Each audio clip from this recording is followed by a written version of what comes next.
All right, let us start this meeting of the select board for Monday, May 22nd, 2023. Can we start off with our pledge of allegiance?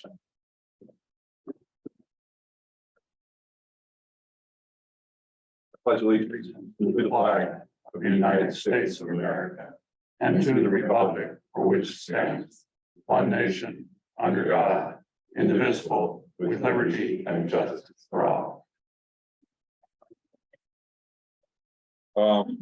Quick chair update, for anybody who was having trouble finding the meeting agenda, I apologize for that. We had a website update, and even though the update, and I am also guilty of this, was in big bold letters and it said click here for the meeting agenda, there were a number of community members, including myself, who went for the meeting agenda and did not see it. So but it was there, it was up on Friday, and so we are okay to meet here today.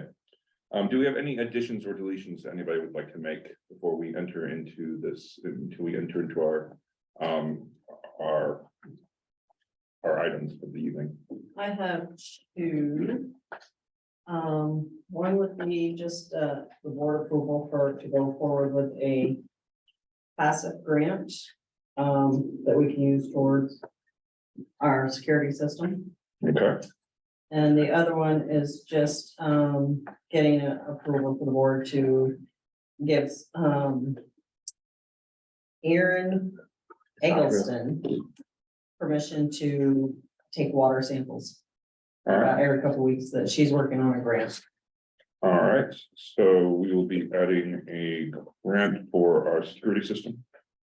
And that would be under line item, She added it.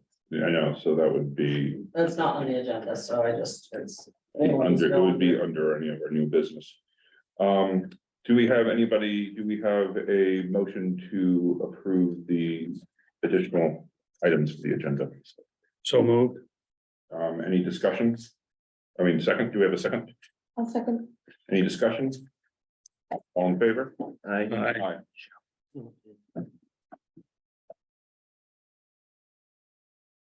yeah. So, would be the. Pretty kind of.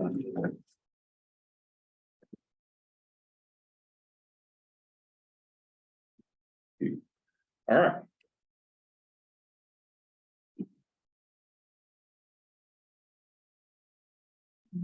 So next we'll be moving into our warrants for the evening. Oh, do the meeting minutes. Meetings first, yes. And so first we'll be approving the meeting minutes and then the warrant. Do we have any comments that anybody or additions or corrections anybody would like to make to the meeting minutes from last meeting? Yes. Under Carl states in number 12, the committees should state as follows: GCEC is not our recreation title. We need to change that. GCEC is a different committee. Okay, What number is that? number 12. It's Under what, select board,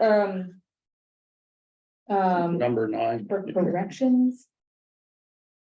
There are numbers all over this thing. Yeah, sorry, it doesn't Trouble make- finding myself. Oh, I see what you're It's saying. on the second page. Okay, Sorry. Number line number 54. 54, yeah. All right. Do we have any other corrections anybody would like to make? There is. I can find it here. I'm pretty sure I saw, where did it go? Expelled.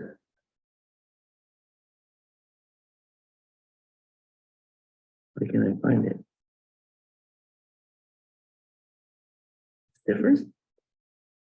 Make your name sound real wacky. No, I saw that Dale Gode's name was spelled incorrectly Okay, here somewhere. Oh, under line item 118. And then line item 119, Grim is spelled incorrectly. okay. Any other poignant observations? 156. I think we agreed to do 31 hours. Because 32 was can't remember specifics behind that, but That is correct, you guys. Sorry, I just now came on, so I'm not sure where we are with this, but yes, that was the same thing that I had as well. Treasurer's position was going to be up to 31, but I believe we landed on 30.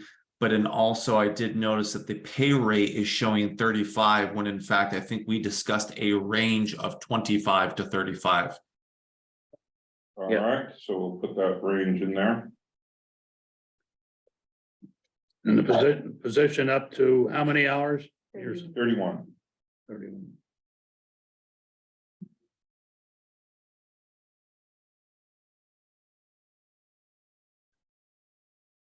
Nice to have you with us, Nick. Any I other? think my motion was to 32, but anyway, you're saying Well, we wanted to change it though, right? correct, Okay. yeah, because of benefits for, I believe the idea was that at 32 hours, benefits would then kick in. yeah. Okay, All right. I did have one other one as well too. It starts on line 139 and goes to 148. While this information is correct, I want to say, but hold me accountable, group, that this ultimately ended up going to budget and finance to discuss the cost for the mini split replacement. I believe Carl did make his motion, but in the end, I believe that ultimately went to budget and finance committee to find the money for the mini split replacement. Is that correct? I remember that is what happened. Okay. Am I able to speak on that too? Yes, Kelsey. Yeah, So I'm under public present, staff present. yeah.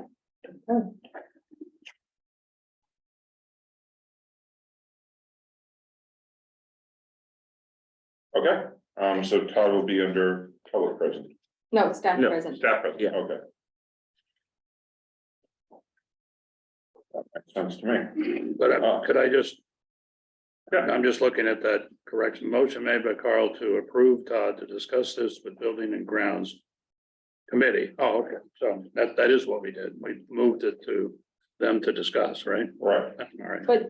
But maybe not to building and grounds, but to finance. Finance.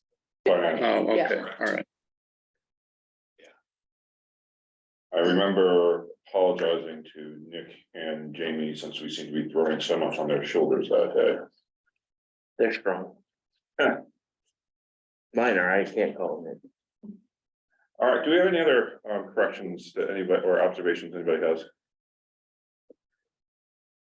I think No. that was, You think that was it? Yep. All right, do we have a motion to accept the minutes? I mean, the minutes for our meeting on May 8th as amended? So moved. Do we have a second? Second. Any discussion? All in favor? All right.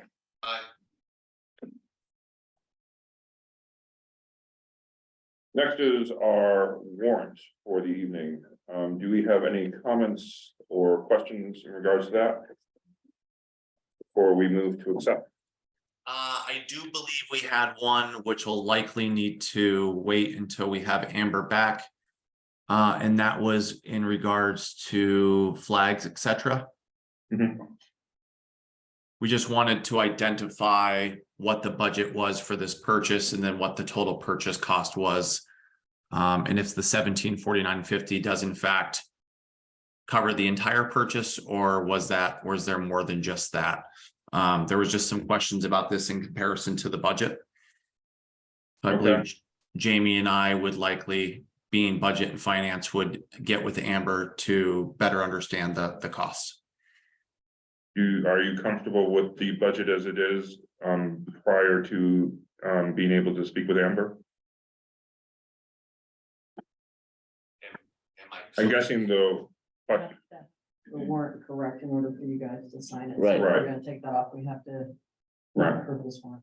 So is that just a minor issue that you're Well, bringing up to our attention, or? I can kind of speak on it a little bit. Okay. Sure. So it is more money than what was budgeted for. But every year we replace the 50 flags and half poles on the roadside.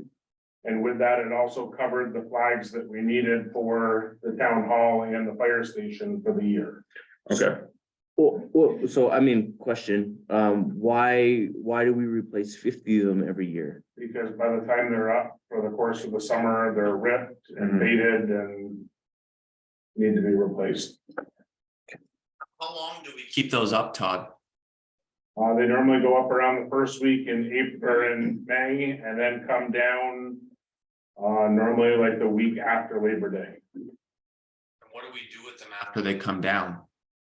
They get sent out to be disposed of by the proper. The proper way. Normally we give them back to Keith and. He sends them to American Legion or something like that. okay. It just seems like the number of, I'm sorry. No, you spoke up first, and then Suzanne. Yeah, it seems like the cost of the flags has gone up over the last several years, and I think we should look at that and see if there is something we could cut back on there. Okay. But that accounts for, was that a appropriate account for you all as to the line item that we have for flags right here? So I guess my question is, I remember on the last warrant that there was flags on that one too. It sounds like, what was the budget for the flags? So it was in two different line items. Roadside flags was under one.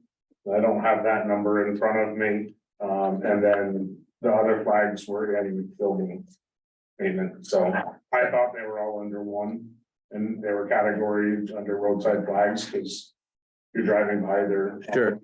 In my opinion, but Amber had said that they were broken up into the So I different. think we only had, in the town report, there's only a flag budget for $2,200. It just says flags. I thought we rolled everything into one budget because we weren't gonna purchase them every year. We were only gonna replace the ones that needed. Cause that puts us in that over budget of about $1,300. And it didn't go through the proper channels for purchasing that amount without free quotes from the cheapest vendor. Well, I got 3 quotes for it. Okay, But you didn't bring them to my attention or the board's attention. No. and Susanna, you had a question there too? That was my question, how much was budgeted? How much was budgeted? Okay, Yeah, we're overspent by 1,313. So I have to find an invoice. So we've tried in the past and you can't save some and replace others. I know Carolyn had got a lot of comments from people. We used to try to get 2 years out of them and they were just faded and ripped. And we had people come forward and say that if we were gonna be displaying them, that they need to be, respectful and either we put them up or we don't put them up at that point. Yeah. So Hey guys, I got my hand up just so you can see as well too. We don't have you on the screen yet, Nick. Sorry. Oh, no worries. And while I understand that, Todd, definitely, with that said, though, we absolutely have a budget that we need to follow, and if we fall outside of those guidelines, we definitely need to take the proper, follow the proper procedure, and raise it to the board so we can make that decision. And while I'd love to have brand new flags every year and raise them with pride, it also is taxpayers' money, and we have to make sure that we're being very vigilant with money. As a person who loves a flag myself and who has had a flag outside, I'm surprised we can only get 1 year out of these. I typically can get 2 or 3 out of mine if I have it out. But again, definitely 2 years. But again, also that's in a different place, in my house versus out in the open. We should probably just take a really good look at the flags at the end of the year before we decide to. Still have them. Come look at them. I'm sorry. I still have them if you'd like to come look at them. I see you, buddy. Proper flag etiquette says that you're not supposed to put a damaged flag out and fly it. And secondly, if you're gonna deal with budget items on that, I would rather have you consider putting them on every other pole than putting them on every pole as a way of cutting the cost on it, because when you're driving at 40, 50 miles an hour, you can see one to the next one. And I know when I go in the city, I can't figure out why they put one of those little flags at everything, single thing, because you couldn't read it before you get to the next one anyways. Oh, that's a great Yeah. suggestion, actually. Excellent suggestion. Thank you. All right, so, I think that we understand the nature of what's going on with the flag for the most part. We'll talk and see what we can do about it. Do we have any other comments on the, hold on. Let me get on the warrant as it currently stands. Yes. Yes, yeah, right. There's a People's Trust Company for 54,000, loan number 74307. What's that for, and what amount of time does that take up? Is it a quarterly payment? Is it a monthly payment? Is it a yearly payment? And what's it for? It looks like this is latter 2023. Is that accurate that it's the fire truck? You'll all remember. There you go. And what does that represent as far as timeframe on payment? Is it like quarterly? Normal, I don't want to speak on behalf of Amber because she's not on, but normally we pay our vehicle payments once a year. It's a yearly payment. All right. Any other questions or comments? Susanna? I have two questions. One is the Ellie Memorial Fund. I assume that's a wash that you're getting the $250 in and spending it. So, no, so what that was is when Mr. Billady passed away, the board, authorized $250 to the Ellie Memorial Scholarship Fund in his memory. So that's a one-time thing. Yeah, it's a one-time thing. And then the GMP bill, is that a month? Or what's the period on those? So they're monthly for our power bill. Yeah. Monthly. We're spending $150 in the old garage, what do we do powering in the old garage? The only thing I think with powering is we have to have power over there for the Internet, we've got some stuff plugged in, I mean, the hot water heater turned off, everything is turned off. That partly, I don't know if Green Mountain Power is on, or Vermont Gas is on there as well, but the heaters for the fans for the modines inside here. It's at 50 degrees, but you know, it's. $150 seems very high for a building that you're not using. Well, if we're gonna get into a discussion about the old garage, we have that scheduled later on the meeting tonight. Saying maybe somebody should look into that. Okay. Do we have any other questions, comments? All right, do we have So we can't really sign off on this. okay, that's what I was wanting to know. We'll have to reach out to so- Amber. Now, when can we do this? Because then it's gonna put us late on some of our payments that are. So I guess my question is, how do we remove that one? And then they would have to drop another warrant for the Yeah, flag that you stuff. guys would have to come in tomorrow and sign, or I can send to Nick and. Well, I Yeah. think- Yeah, let's do it. Yeah, well, again, let me just add something, we've purchased these flags and it's, we're going to pay for them. I think what we need to look at is the process in which took place and how do we make sure that we're going about the process the correct way. Is really all that I was really trying to call out and better understanding this. Since we have to sign off on this, I think it's important that we're making sure we're following the proper processes and policies that are in place. And if we're not, we're working towards doing that correctly the next time. But So, you're yeah. saying Flags were already bought. They are, we've bought and paid for them. They're up. We owe the money. We should absolutely pay it and sign off. I just felt it was important to call that out to make sure that we are going about things the right way, since, we're still getting used to this. Totally agree.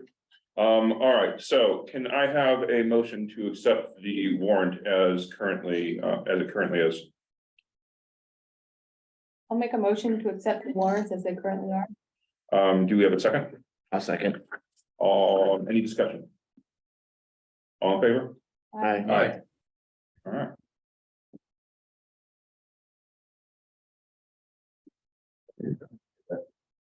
Yes. Sorry, thanks to sit next to the lefty, doesn't it? All right. We have time for public comments for anybody who would like to share anything with the group gathering. Please. Thank you. Good job, guys. I know you're not in an easy position and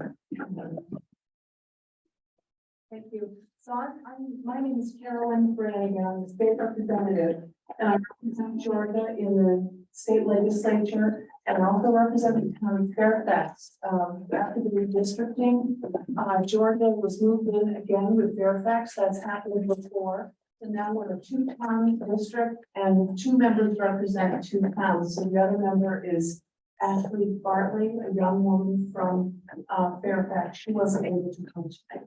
So I just want to, you don't have to respond to anything I say unless you want to, but I just want to keep you guys in the loop with what's going on. As you probably know, the legislature has adjourned. We adjourned a couple of weeks ago.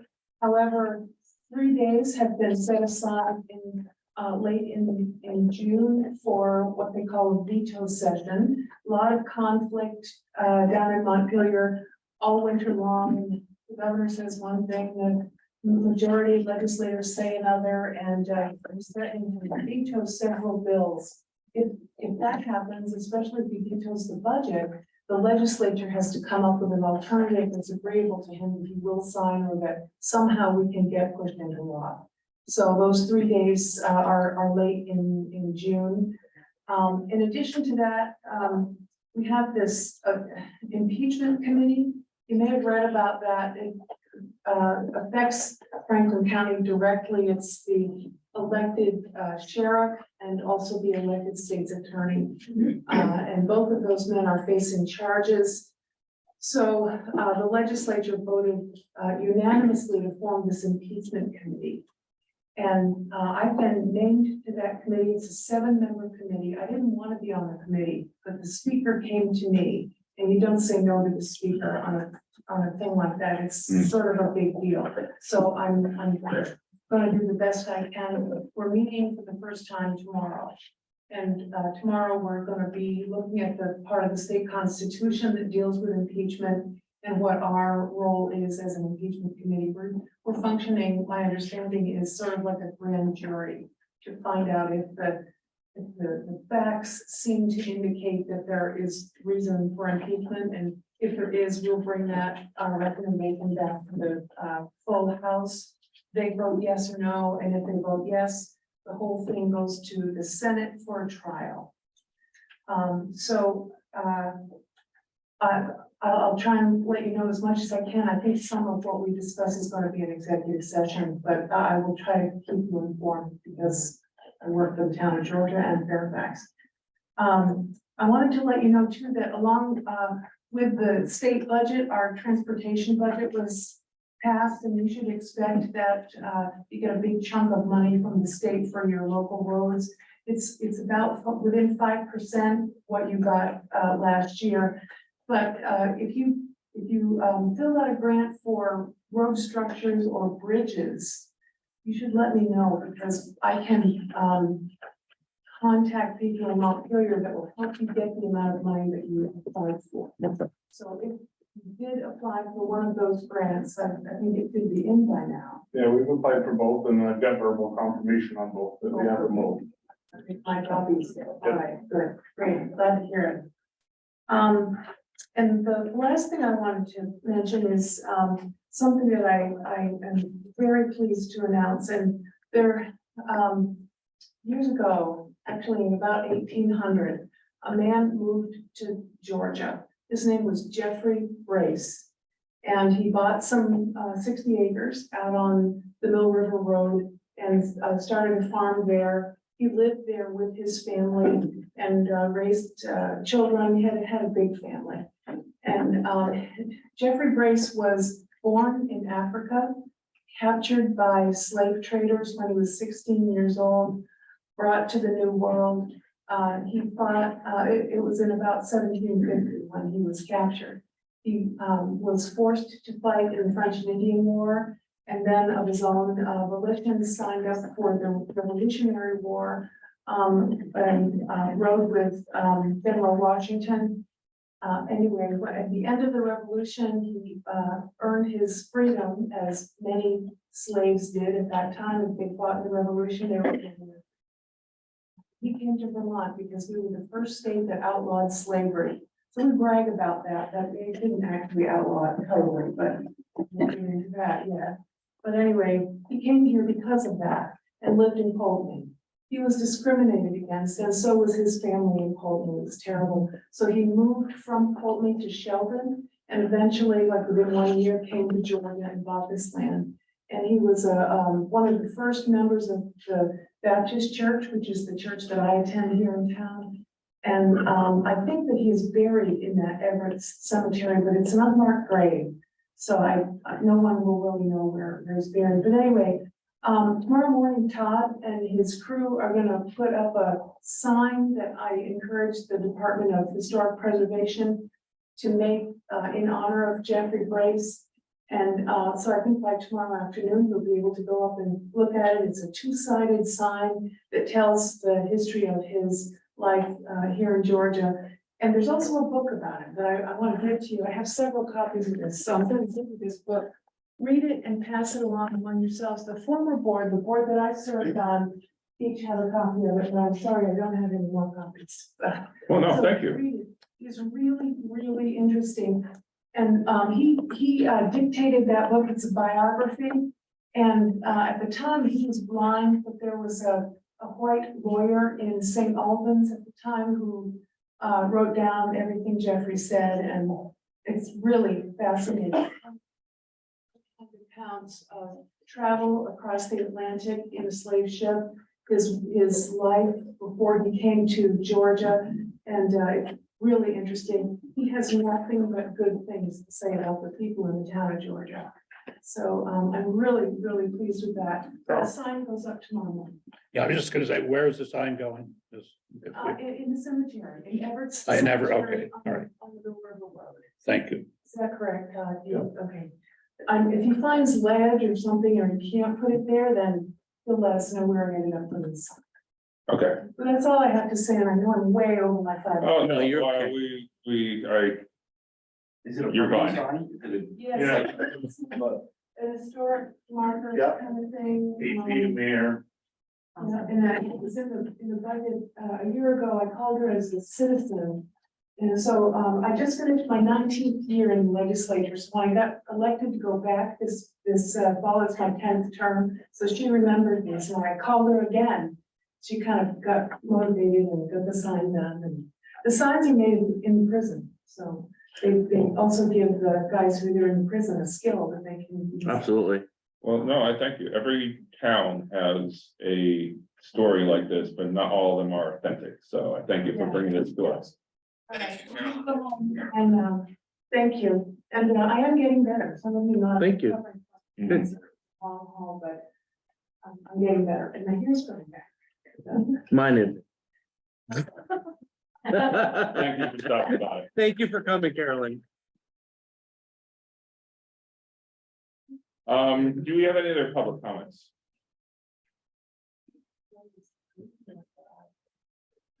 All right, do we have anybody online who would like to make a comment? Yeah, how do we, oh, she's. Tom's got it in front of her. Yep, all right, then let's move into do we have any correspondence that folks anybody would like to Yeah, add? so that we can actually, that's one of the additions, we can just put it over there. All right, The Errol Eggleston.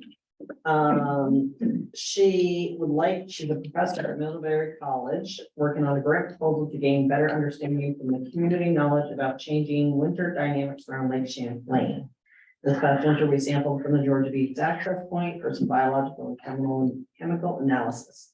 This future project aims to survey community members in the areas that have experienced the changes in winter, like freeze up dates, ice conditions, etc. Also in the summer with algae blooms. She'd like to know if the town of Georgia is interested in, learning about these analyses that she can do for the community. If so, she would like to have a letter of support signaling interest in the project, for the town office to submit. So she can submit with a grant proposal. So if we'd like to get the feedback and stuff, what their study she's doing from Georgia Beach. Yeah.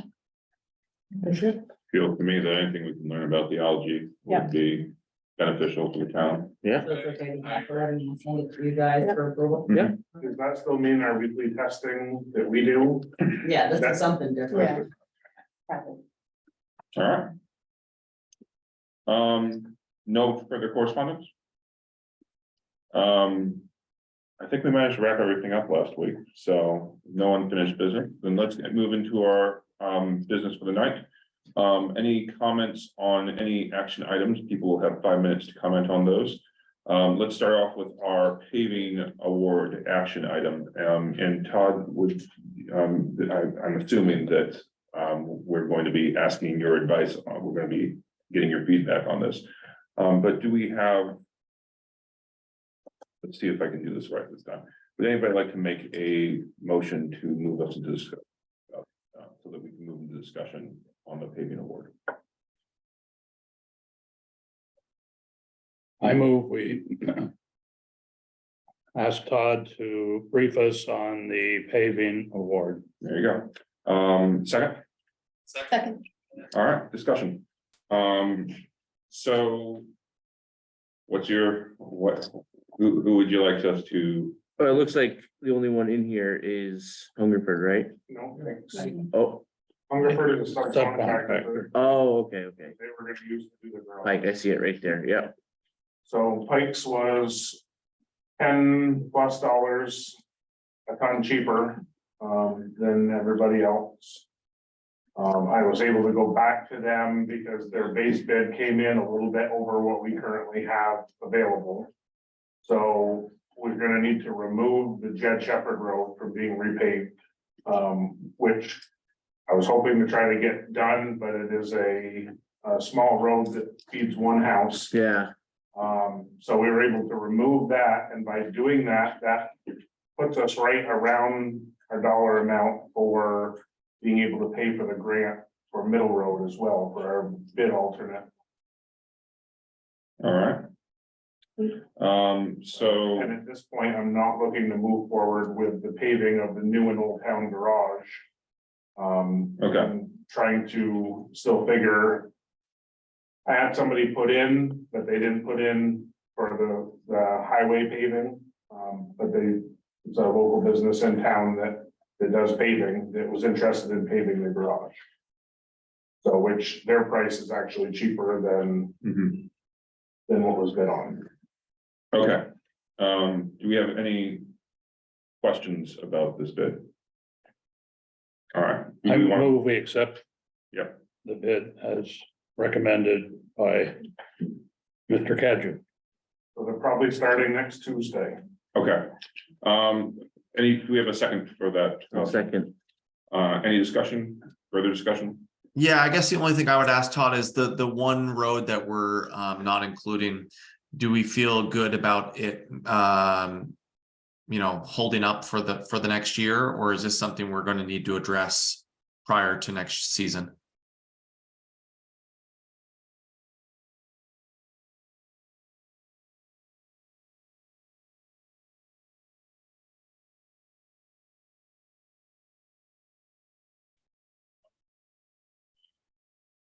I can't hear anything, guys, for some reason. Motion He already made the to motion. ask Todd to brief us on the paving award. Right. So we have seconds on that. Do we want to? Yeah. Do we want to close it out? And then do the next motion? We Yeah, got. we- Yeah, this is one of those, I'm trying to remember my Roberts rules here, because technically we should close it. But then do we even need to make a motion in order to enter into discussion for this one? Yes, so let's close out the motion just to be sure. All in favor of the discussion? Aye.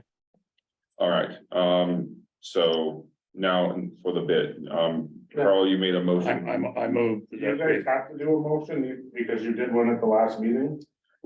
our motion was to accept the individual, to look over the individual bids. So motion made by Carl Rosenquist to allow Todd to move forward to make a choice, seconded by Shannon Jenkins. Oh, Yeah, There we go. okay, there you go. Yeah, we gave you permission to choose. Okay, there you go. Thank you, Todd. So you were just updating us now on the actual Yeah. award then? Yeah. Yeah, all right, I understand. Yes, So it was brought up that apparently Nick tried to make a comment in Zoom, but nobody heard it. oh. Nick, are you still there?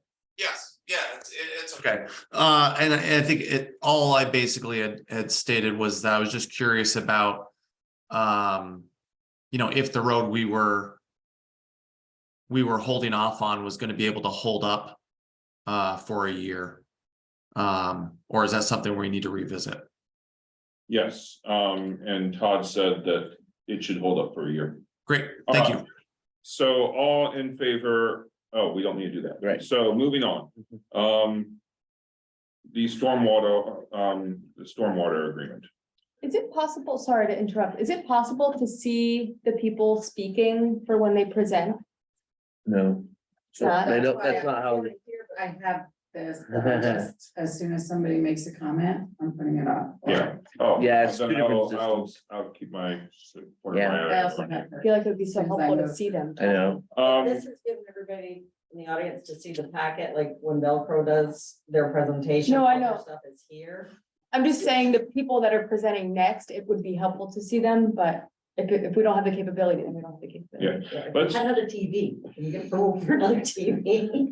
maybe next year when we budget it. Let's vote ourselves into the different discussions today. And that way, and we'll see how it goes. So do we have a motion to open discussion on the stormwater, Michael Sadler and Megan Cross? Is this a presentation or? I Yeah, think this is, so. yeah, they're gonna discuss. Inform us about the 3-acre rule. and- Okay, so we have nothing that we have to discuss here. No, All right, then I invite them to come and present they're on Zoom. on Zoom. Hi, this is Michael. Hi, Michael. Hey, So is it correct, even if I turn my video on, you would not be able to see me? Well, Correct. I'm on Zoom, but the rest of the board will not be able to. I can, I'm good. I'm Okay, hey Nick. Okay, all right, I see me on a small screen. I'm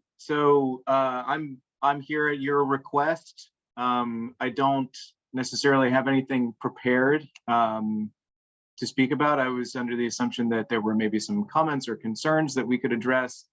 I represent the operational side of things.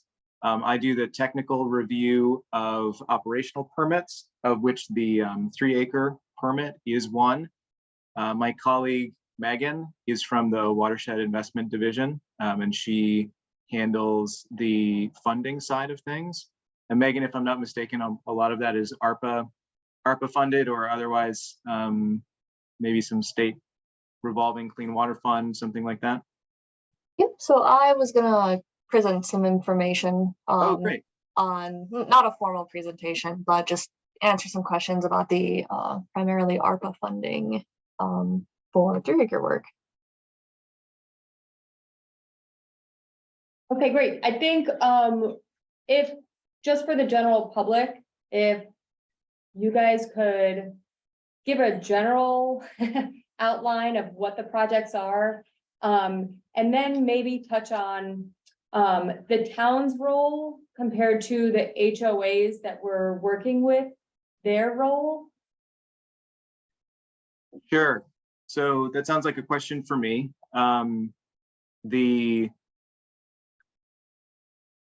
The broad overview is that the state of Vermont requires a number of different stormwater authorizations.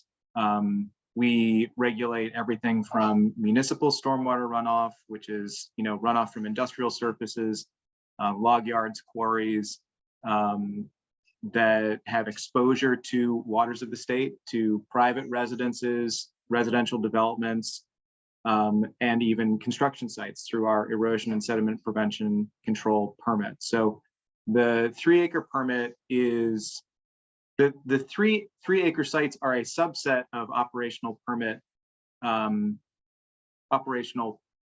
sites. They're sites that have 3 or more acres of impervious surface, of which a portion is not treated to the 2002 stormwater treatment standards or better. Vermont has had a number of generations of standard in the past. We've had basically dividing them up into 3 different categories: pre-2002, 2002 to 2017, and then 2017 to today.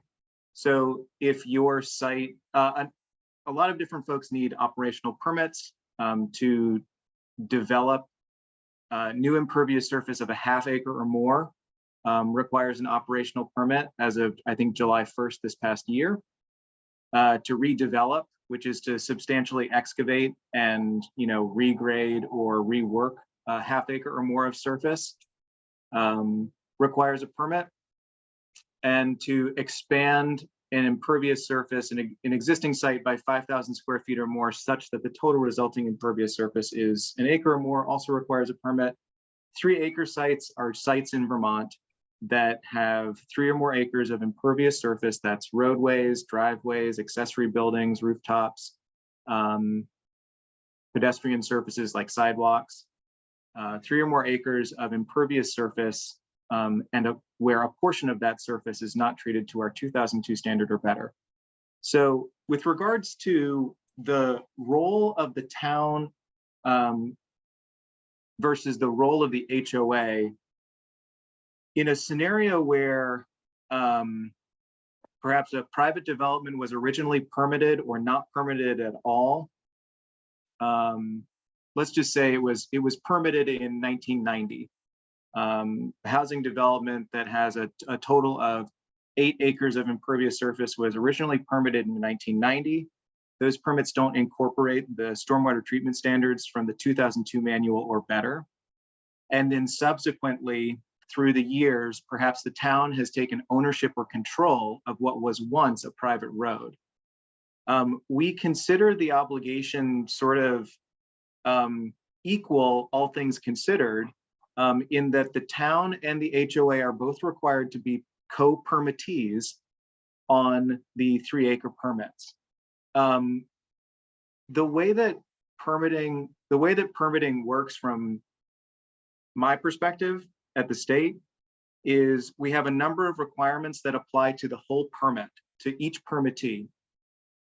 Those are requirements to maintain the line, grade, function, hydrological capacity, the basic, each authorization has a design associated with it.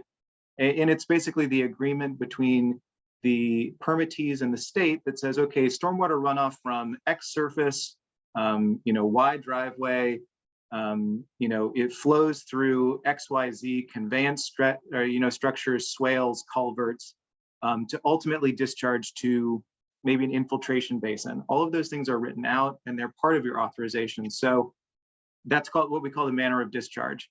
Permittees are required to maintain that system in accordance with the original design documents. So that means, clearing out infiltration basins when they become clogged or filled with sediment, clearing culverts, maintaining the grade of swales, that kind of thing. I don't know that there's necessarily and we expect that of the whole permittee group. I don't know that we necessarily think of the role of the town and the role of the HOA as different, because to us, they're both permittees. Oh, annual inspection is also another requirement. And if you'd like, I can send you like the full list. I can give you a sample authorization or something like that. Sorry. Go ahead. Okay, thank you. I just wanted to, something I heard, and I'm trying to think if it was in a conversation with you or somebody else in your agency, but these inspections can be done by the HOA or the town itself. We don't have to hire somebody to do That's one of true. these inspections. Is that That's true? true. Yeah, there are a few times when we do require the services of a professional engineer. When a project is first coming in for permitting, we require that an engineer or designer, as is stated in the general permit, we require that a licensed professional engineer who is practicing in their area of expertise, right? Only air quotes. Nick, you saw the air quotes, but the only air quotes there, it's I the absolutely did. it's the literal language. That's the only reason why I quoted it. So they have to be practicing in their area of expertise. They have to prepare your application, design your system. The annual inspections can be done by the permittee group, you know, whoever that may be. But when it comes time to renew your permit, I think the current permit term is 5 years. So every 5 years, you'd need to have an engineer come back and say, all right, everything looks good, looks the way it was originally designed. You know, you don't have to stay with the same engineer necessarily. You know, you're welcome to. We just require that somebody who is a licensed engineer provide what we call a restatement of compliance at the time of renewal. Thank you. Yeah, thank you so much. Megan, can you comment on the funding part of all of this? I mean, also, I would love to hear on the stormwater side, but I believe that you said that's your area of expertise. Yeah. Okay. Yeah, so,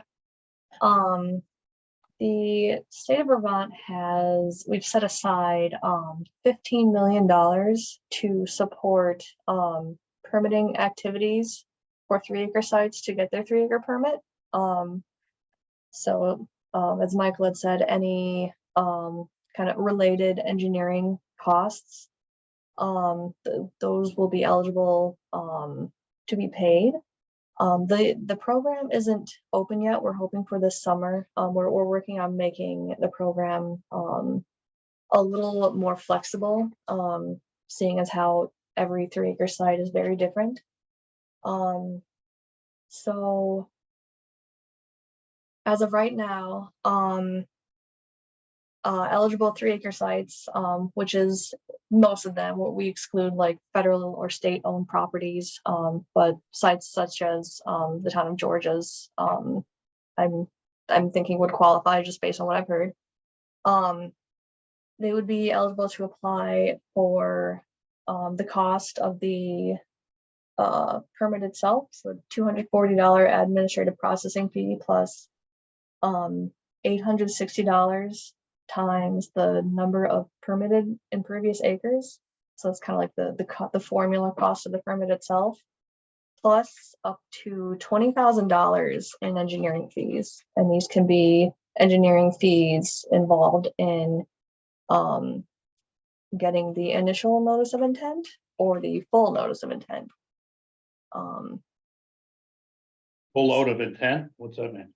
Notice of intent. Hand that back to Michael to explain that a little more. Yes. Yeah, Michael and Megan, hi, this is Bob Giroux from Hidden Woods Homeowners Association, and Dennis Boucher is here as well from Forest Glen. Hey, just to follow up on the funding that you just reported to us, I did get a chance to talk with Madeline Russell today, and she essentially told me, you know, there are really 2 levels of financing available. One would be the initial NOI, which is where we're at this point. So that includes the $240 plus the engineering fees to get us to the full NOI benefits. And that would then be up to $20,000 of engineering fees. So I understand the formula and we're fine there. The 2 associations have already paid the engineer to come up with the initial NOI. And according to the calculations I've got, it's $5,581 that we can get a grant for. Now, it cost us almost $9,000 in engineering fees, so we're going to be short there. But also in talking with Madeline, and maybe you could follow up on this a little bit. She said it's $20,000 for the full engineering and the full NOI, but they're working very closely with other folks in administration to bump that not to exceed $20,000 figure to $30,000. Is that correct?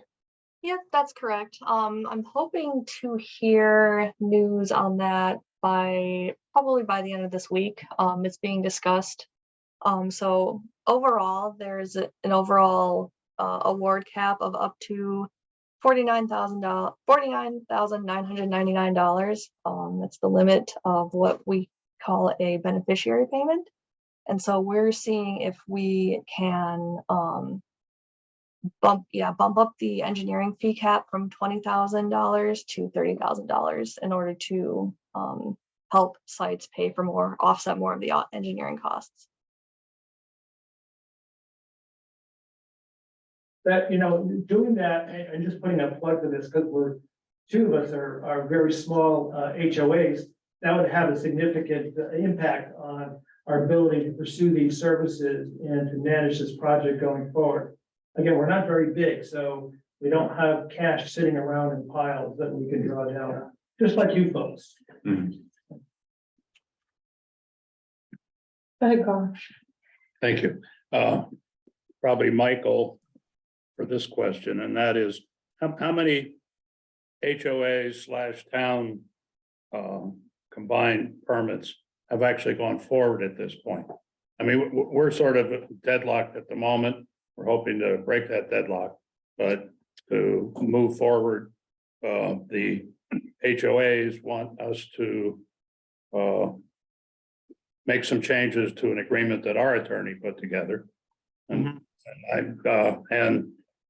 they're, we're not willing to sign I think it's what the NOI, notice of intent, whatever, okay. So without that agreement in place, so we're sort of locked in this thing between two town entities, if you will, the town of Georgia and these HOAs. So I'd be curious how you've dealt with these before and what has been the success rate of getting these accomplished. Well, and Michael, before you respond, I just want to add something to what Carl said too. So thank you, Carl, for bringing that up.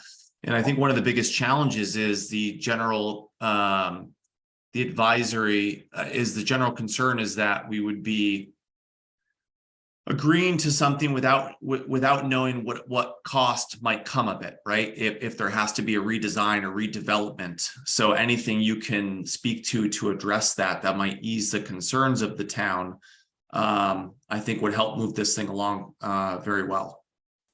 Yeah, sure. I don't have the exact number of municipal group and association NOIs that have gone forward. I know that there are a number of them.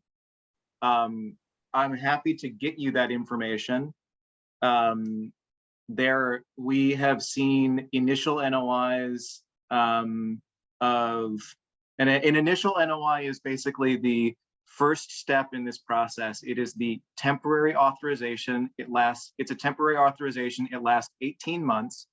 And it's the first instance where permittees or permittee groups, in the case of an HOA in a town, say, all right, we have delineated our impervious surface, and we are going to follow up with our full proposed design in 18 months, or, most people take the entire 18 months.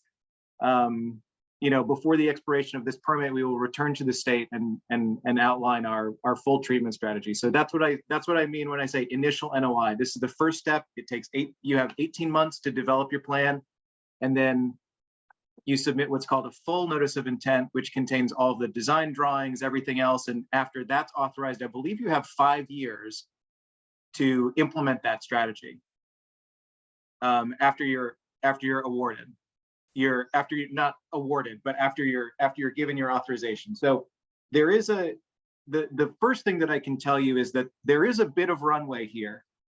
I really can't tell you site for site, what things are going to cost. Sure.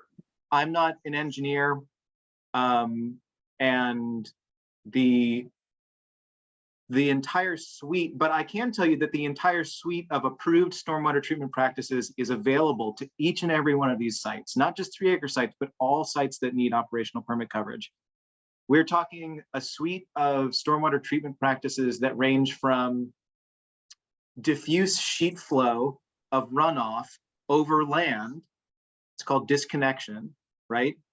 To something as intense as, you know, an artificial gravel wetland, or in a worst case scenario, you know, large detention style ponds that we, worst case scenario, it's our lowest performing tier of practices. We like to steer people towards higher performing practices, but occasionally there are site level constraints that are valid enough to move towards these lower performing practices. That's what I mean by worst case scenario. It could look like anything from water sheet flowing over land, over vegetation, to, you know, these large detention style practices or underground infiltration chambers.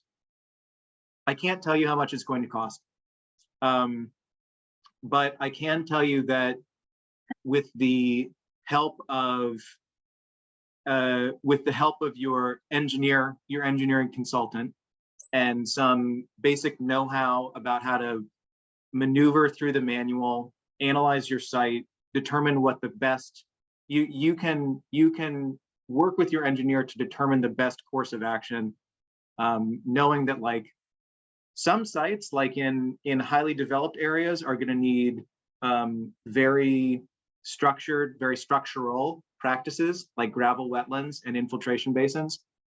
Some areas that have existing topography or site features that maybe lend themselves to this diffuse sort of overland flow may be able to take advantage of that. All of these things are sort of determined during the engineering feasibility analysis piece, which is something that we require the permittees to engage in with their consultant. So can yeah. I, a follow-up question to that? So it seems like if we did sign the notice of intent with these HOAs, that we can then work with them and the consultant on the plan, that we wouldn't be just handed a bill and said, you're required to pay this much, that we would have some say, or that we would, after the 18 months of the initial NOI, that we would be able to once again have say on the full plan. Is that correct? Well, I think I want to make a distinction about, you know, what level of say is there to have. There are certain things that will be required of the project from the state. You will be required to address a certain amount of volume of water. And those things are in statute, they're in the general permit. Those aren't really going to change. So the degree to which you'll be able to say yay or nay to something may hinge on what is required volume-wise, treatment-wise from the general permit, right? And the chapter. So you will be able, our best hope is that these relationships between you and your consultant, you being the permittee group and your consultant, are collaborative, right? And that you reach out to the stormwater program to help, either through the review of a draft engineering feasibility analysis, or I think on a site visit. I described a number of treatment strategies that may be available just through some, you know, that you reach out to us for technical assistance if you need it. So will you have the ability to say, we're not going to do anything about this? No, unfortunately not. You know, it is in statute, but you should have the ability to hopefully your consultant presents you with enough options that you feel like you're not just being steered in, you know, for some sites, there may just be one solution, but hopefully there is a number of solutions that you all get to consider as a group. And, you know, in 18 months, you're not going to be able to back out of this, you know, after 18 months, you know, you'll sign the notice of intent for the initial NOI. And then our expectation would be that you all work through these issues and submit a full NOI. And at which time we would then have 5 years to complete the process, correct? That's my understanding, is that you have the full term of that permit to implement the authorized design. Yeah. So And- 18 months process, and then once that is filed, the final one is filed, then we have 5 years to basically, it's a clock ticking. Basically, we have to upgrade it within 5 years. Yeah, you'd have to implement, the authorized design, I think, within the term of the first authorization. I think that probably it sounds like it may be helpful for me to reach out over email or after this meeting with like kind of a general timeline of applications. Just so we can all have something, in our inboxes to fall back on if their questions come up again. That would be wonderful. And I'm sorry to interject, but the way in which we as a group choose to go about paying for and implementing that project. It sounds to me like the contractor would just hand us a bill and it's up for us to decide how we're going to work with them to get the project completed. Is that what I'm hearing? You mean, are there any requirements for how you structure? I'm not sure I understand the question. Yeah, I guess from their end, it doesn't matter. It's for us to decide Yeah. how exactly. Yeah, that sounds like a civil agreement. Yeah. That's sort of outside of my scope. I review the application and I say sort of yay, it does meet, or nay, go back to the drawing board and provide some edits. Well, Devin, Okay. I believe there's Sorry. there's a responsibility of the town and the HOA for their share of the roadway as I understand it. Since I just we are wanted to both, clarify something, and that is, you talk about the general permit that presumably is in place right now. It or is, yes. General, and how detailed is that at this time? That's what we have to refine, because the general permit, of course, is taking care of runoff right at the present time, presumably. Right. That's what I'm having a hard time understanding. What is it that we have to do? Because there's a general permit already in place Sure. to handle the runoff for the association and the town, because the town has a road system that they maintain and they have to take care of the stormwater from those roads. So Right. that's what I'm trying to understand. What is the general permit versus what we're going for? Sure. The general permit that I'm referring to, I believe was adopted in 2020. I think that was December of 2020. It's in effect. It is gone through public comment. It is an official final general permit document. I think that the roads portion, you may be referring to the municipal roads general Correct. permit. Whereas what I'm speaking about is the operational stormwater general permit. There are lots of different stormwater permits, different types of stormwater permits in the state of Vermont. This one, the operational general permit 39050, is the one that that has the jurisdictional trigger that kind of encapsulates 3-acre sites. The general permit sets out the when you need a permit, who has to apply for a permit, and what that permit has to have in it, or what that application has to have in it, what your notice of intent has to have in it. It's a little cumbersome to get into it, citation by citation here over Zoom. But again, I'm happy to follow up and direct you towards the specific sections that outline when you need a permit, who we expect to be on the permit, and what that permit has to have in it, and what treatment standards are applicable. Would that help? I can always, I can give you the 1.3.2C if you really want right now. That's okay. I think reaching out later would help us give Yeah. us a better understanding of what we probably will be getting into. Yeah, Carl. Yeah, just to follow up and make sure that the timelines we've been working at is that the NOI is supposed to be signed by either the 1st of June or 5th of June or something like that. And that's the timeline we've been working at. But then I heard at a presentation in Richford, I think that isn't a hard and fast timeline as far as I know, but I would like your input on that.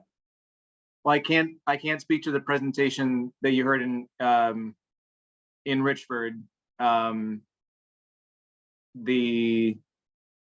might have just been a comment from somebody. It might not have been in that presentation. Okay. I think that the timeline that we've established with the town and the HOA through like the previous site visit that Drew and I came on is the right one. But again, probably helpful for me to kind of follow up and no, that's fine. And that is the 1st or 5th of June, something like that, right? Okay. Sure. I have the date from the ANR. Okay. All right. Frank, you have a, Frank, sorry. So I'm a little confused. So the town has a stormwater permit for all our general roads. And then for these homeowners association that have a subdivision that has town roads in it, now we have a separate stormwater permit, but yet it sounds like the stormwater permit changed. So why doesn't it fall back where, I mean, it sounds like the stormwater permitting changed in like 2020. So why can't we roll because these developments were done way before then. So if they change the rules, why can't you roll those roads under our town road permit and have them do their own thing on the rest of their development? That's what we're discussing. Yeah, that's the contract. Yeah. Does anybody have any more details that they can put into that? And that's, I have just one comment on what's your suggestion. I believe that that it's a three-party system right now because there are different entities contributing towards contributing to the impervious services, the town roads, the class 3 roads that you have going through the associations, you know, all the different impervious services that we have, but they all flow, they all combine to flow. So you can't isolate the town from Forest Glen, from Hidden Woods necessarily. It's all one package, and that's the way the state approaches it. Is that fair to say, Michael? Yeah, the issue that sort of brings what is now a town road into the equation is this first instance of it, you know, being permitted, I think if I'm not mistaken, that road was originally permitted as a private road. And then the ownership and control of that road changed. The general permit requires that all owners and controllers of authorized impervious surface be permittees, you know, permitted in a way that it was originally permitted in a way that didn't incorporate the treatment standards of the 2002 manual or better. So, you know, each of these sites is a little bit different, but I think in this case, the town road was captured as as part of the original common plan of development, which is the name that we give phased development in the stormwater world. sure. So how do we go about it if we have a development that doesn't have an HOA? Sorry, say that again. How do we go about it if we have a development that doesn't have an HOA? Well, if that development is a 3-acre site and they don't have an HOA, there is a requirement to form an HOA or similar, you know, it could be an LLC. It could be, I think the definition of association, it's not just an HOA that you can form, but there's a requirement that a 3-acre site that needs an HOA that's never had an HOA before, form one. And we have had folks form them. Okay, now do you have documentation you could send me on I'm sorry, you breaking up a little bit. that? Would you have documentation you could send me on that so I could forward it on? About the requirement for an association? Yes. Yeah, sure. That's in the general permit. Okay, thank you. All right. Do we have any further questions? All right, anybody online? Just that this has been extremely helpful, Michael and Megan. Thank you so much for coming tonight and speaking with us. You know, as a member of the board here and part of the community, the goal here is really to work with our fellow community members, you know, and move this thing along. And I think everyone just wants to make sure that we're going about things the right way, and have all the facts in front of us to do so. So thank you for that. Michael, Megan, thank you for your time, and we will move this meeting along. Our next item. Yes. Not including them, but we have two gentlemen here from the Okay. HOA, okay? And I know our attorneys have been swapping draft, and I'd be curious where they are in our most recent draft. Can we ask them that? By all means. Thank you. I received the latest version today. I've given it a quick review. I didn't get it till late this afternoon. It's basically same language that's been in the first two versions. It still attempts to exclude the town from any financial responsibility for the upgrade that's coming. So same story, different day, unfortunately. You know, I don't know how we get past this. I understand the town's concern. It's the same one we had. We don't know what the future costs are gonna be, but we can't move to that phase until we have the NOI signed, is my understanding, and that deadline is coming. What, Another version of the document that has the same language in the same place, and, you know. So, yeah, I would just, would a compromise be that the town assumes or says they would be liable for the wastewater issues relative to the roads that are town roads now? And you, okay, all right. So Okay. that would be a compromise as far as you're concerned. absolutely, and I think to Shannon's point, we're not, I mean, we're in this together, and we're right. Exactly. 100%. And so, you know, if and when we finally get to an engineering selection, we've been talking to Todd about finding an engineer who might be less expensive than the one we've been working with. We're gonna try to cut all costs, because again, this is coming out of homeowners. I mean, I have homeowners who can't afford their association dues as it is, that are gonna have to put their homes up for sale because they can't live here anymore. I don't know where they're gonna go, but if if we come into a couple 100,000, 500,000, not 500, 150,000, which is some of the numbers that are floated. If we divide it by the 41 properties that, have to pay that bill. I don't know what the math comes out, I'm not. 500, on top of association dues already on top of taxes. So that's what we're in the same boat. We don't want to spend any more money than we have to. We're gonna apply for every grant we can. But we're $9,240 In the hole now. already.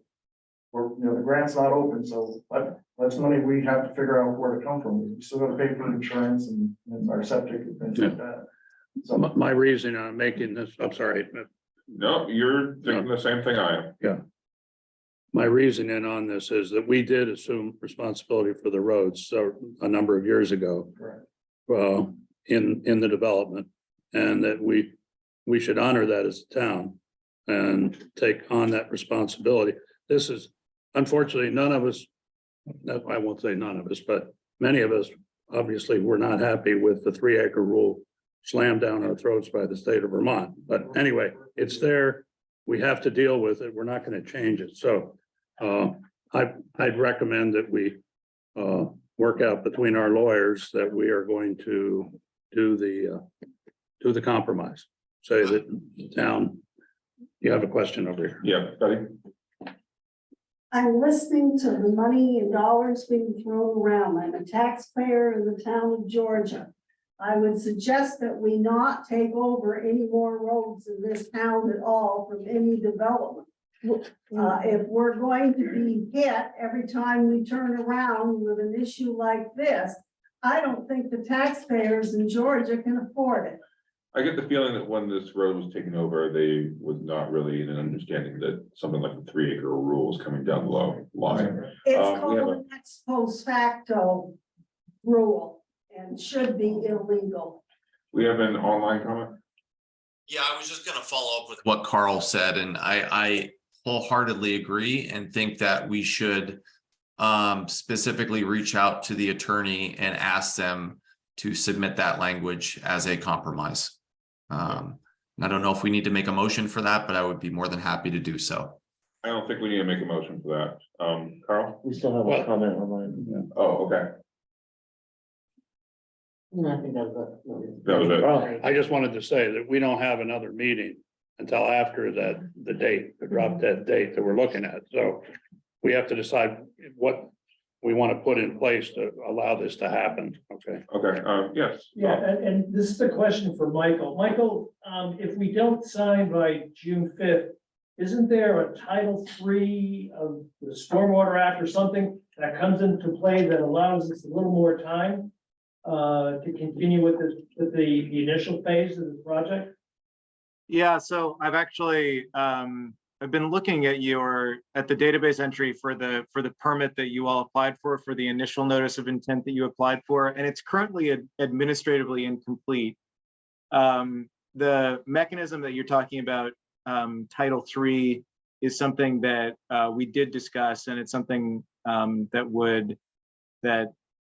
it's basically when you submit an application for renewal of a permit or permit coverage, like an initial NOI before the expiration of your previous permit, you basically administratively continue your permit coverage so that you're not subject to compliance, or enforcement on the part of the state. You've actually got administratively continued permit coverage is essentially a valid permit, is what I'm saying. I'm still looking into the deadline that keeps getting thrown around is June 5th. June 5th. Okay. Or 6th. I think I'm a little confused about where that deadline is originating. So right now I'm typing up some notes here. Cheryl, I'm going to respond to the email thread that we have with Commissioner Beeling, and we can sort of sort through. I'll sort of wade through the deadline and maybe the past comments on the application by my colleague Ashley Carver and let you know. Because right now I'm not really quite sure where that June 5th deadline is coming from. So, yes, Yeah, it's Bob Giroux again. The June 5th deadline came with, from someone at the Agency of Natural Resources that reported to us early last winter, so November, December, as, because we need to get the initial NOI in by January 1, and they said January 5th was the date that would trigger non-compliance. And that's what's got us all concerned. June 1st, June 5th. I think, yeah. What a difference.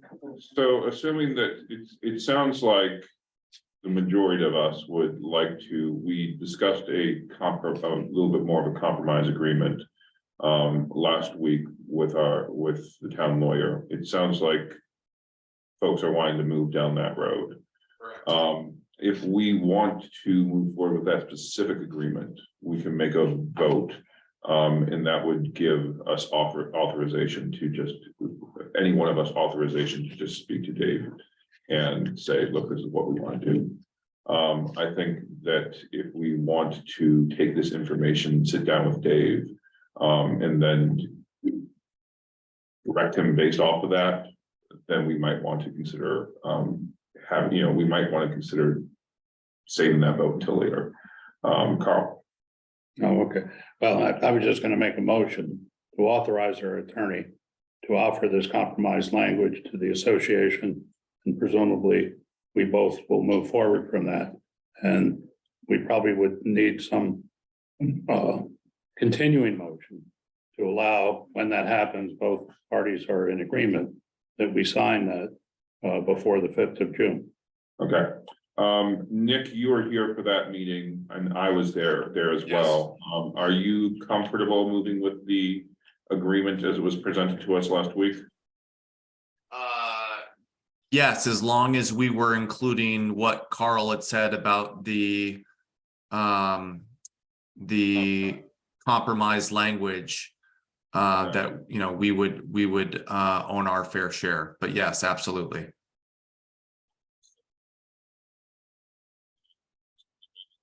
Oh, I'm having trouble hearing you guys again. Second Carl's motion, and ask if we have any discussion on it that anybody would like to make, since the three of us were there for that meeting. Folks might want to ask exactly what it was we're talking about. Yeah. So I'm still a little confused, if these people applied for permits way back in like 2000, years earlier. And then you're saying the rules for permitting changed, so now you have to apply for a new permit, possibly do new construction? I think they just updated their stormwater requirements, right? Like, just like a building requirement gets updated every however many years, like, you know, now we don't use horsehair in our insulation, you know, they're just updating the requirements to properly process and handle stormwater. And that's what we have to update. So the 2020 was them passing this stuff. We're now doing it. So is it town has 63 miles of road, so we well oversee 3 acres, whatever. So what is the This is in response to specific communities or developments, HOAs that were created prior with the previous stormwater regulations in place. When the 3-acre rule took place, it affected certain communities in which they needed to either create an HOA or an LLC or some other body, and then revamp and update their stormwater, at which time the town is going to be liable for our portion anyway, regardless. It's just a matter of us. This is more of a formality than anything, because regardless of this, we are going to be responsible for our share. town doesn't take over any more roads from the development, then we never have a problem again? We'll have it with the same developments again, Correct. or, you know, the ones where we're already in an agreement. Correct. That seems to be the trend recently, anyway. Yep. Yes, this new 3-acre rule has basically, it's gonna, yeah, we're gonna probably see this a few more times. Or the other thing the town would do is have a separate stormwater permit for the roads that they're gonna take over, and have a separate one for the houses and driveways, maybe split it. So They don't allow it. No, it's, they don't allow yeah, it. that's. They are, what a spray about there. Do we have any other questions? Anybody online? All right, all in favor of approaching our lawyer with with the compromise that he had suggested? Right. Oh, you're not gonna vote? Well, we weren't there, right? Yeah, you can We don't- decide, you can vote. that I mean, you we- trust Yeah, us. I mean, if we weren't there, can we vote on something that we don't know the compromise? well, I think what they were saying was, so what our lawyer said pretty much was no. So, I was gonna put this out there and say he was generally disagreeable, Right, but what they're saying was what he sent back was the same things that their lawyers sent, and we're at a standstill, and so. Well, Carl's and So the compromise That's it. language. yes. Okay. Could, Yeah, so yeah, to be clear, to build off of that, Shannon, the attorney's concern was that we were agreeing to something without knowing the cost. Although when I asked him, well, regardless of the cost, would we still be liable for our portion? His answer is yes. So it does not matter. He just did not want to sign because we didn't know what the costs were, but yet we're still liable for them anyway, which means that however you slice it, we are going to pay those costs because that's what we are on the hook for. And in the good spirit of working with our fellow community members who are also on the hook for their share, I think it's in our best interest to move this along, work with them, find an engineer who can find us an affordable solution that we can all move forward with. do you think that that's? I'm good. All right, so all in favor of Carl's motion? Aye. All right, so we'll direct our attorney to get in touch with you all. All Our next, Thank you for your support and help. Most appreciated. sorry, it took us a while to get our heads around it. Our next item on the agenda is the Velco update. Is that a presentation? All right, so I will let our presenter. Sure. Scott Mallory, Thank you, Scott. Okay, project manager with Alco from Electric Power Company. I don't want to, yes, I don't want to go on and on about information that you perhaps have already seen, since we had an update here at the joint select board and planning commission meeting last October. But I'd be happy to breeze through this, stop at any point with any questions, and try to bring you up to speed on kind of focusing on just what's changed since October. If that works for you, or I can go slide by slide, answer questions. a few of us weren't here in October. Yeah. Yeah, I remember Carl. Lone survivor. That's right. Okay. If you could just kind of page through the slides, then I'll try to go as quickly as I can. Too fast. Oh, wow. Hey, that was the right speed. What are you talking That's about? right. It is very touching. I can't even. Can you use your down arrows? That might be slower. You want me to keep going from here? Yeah, just Okay, well, one then- slide at a time. Do my best. That'd be perfect. We're here to share information, at Velco, which, will, as a precursor to our permitting process. I think we're planning to start in the next couple of months. And, by sharing information, it, in a public forum, it allows us, in addition to individual landowner needs, to get out and try to address questions, answer questions, and, do that in a nice discourse where we can exchange information one-on-one without the rigmarole or, hassles of lawyers and during the permit process. If you could go to the next, please. For those who aren't familiar with Velco, we're Electric Power Company. We're formed in 1956. The project that we're talking about today is to upgrade a line that was built in 1958. The red lines you can see on the map show the transmission system that we have, approximately 700 some miles of transmission lines, over 55 different substations and switching stations throughout the state. And in a sense, we are analogous to the interstate system in Vermont. There are, of course, distribution utilities like Green Mountain Power from Electric Co-op that serve retail customers in this area. And we support their systems to the extent our system with the interstate gets overloaded or gets shut down, has a problem. And you'll see that on Route 2, Route 7 immediately. Those are the kind of things that we take care of on a planning basis. The existing line we're talking about here, we call the K42, or otherwise known as the Franklin County Line Upgrade Project, because it spans the 4 towns of Georgia, St. Albans, Highgate, and Swan. The majority of the structures are original and need to be rebuilt. They're aged, and we'll see on the next couple of slides in a moment. Thanks. They're aged and deteriorating.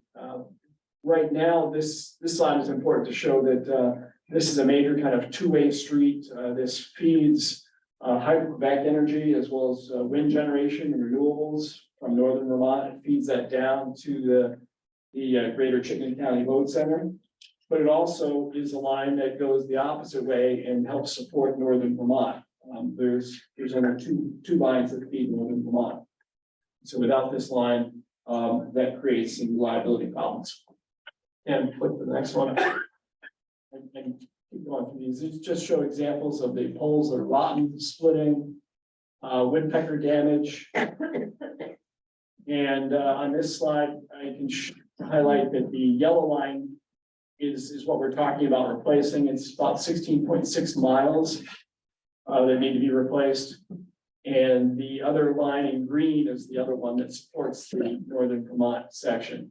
So without those two lines in service at the same time, then there's a reliability consequence and potential blackouts ranging from St. Johnsbury up and around the northern loop over to St. Albans. in Georgia. The proposal here is to rebuild this line and keep the existing line energized so that we avoid that problem having only one line serving northern Vermont. In order to do that, we propose to keep the existing H-frame or two-pole structure in the right of way, keep that energized during construction.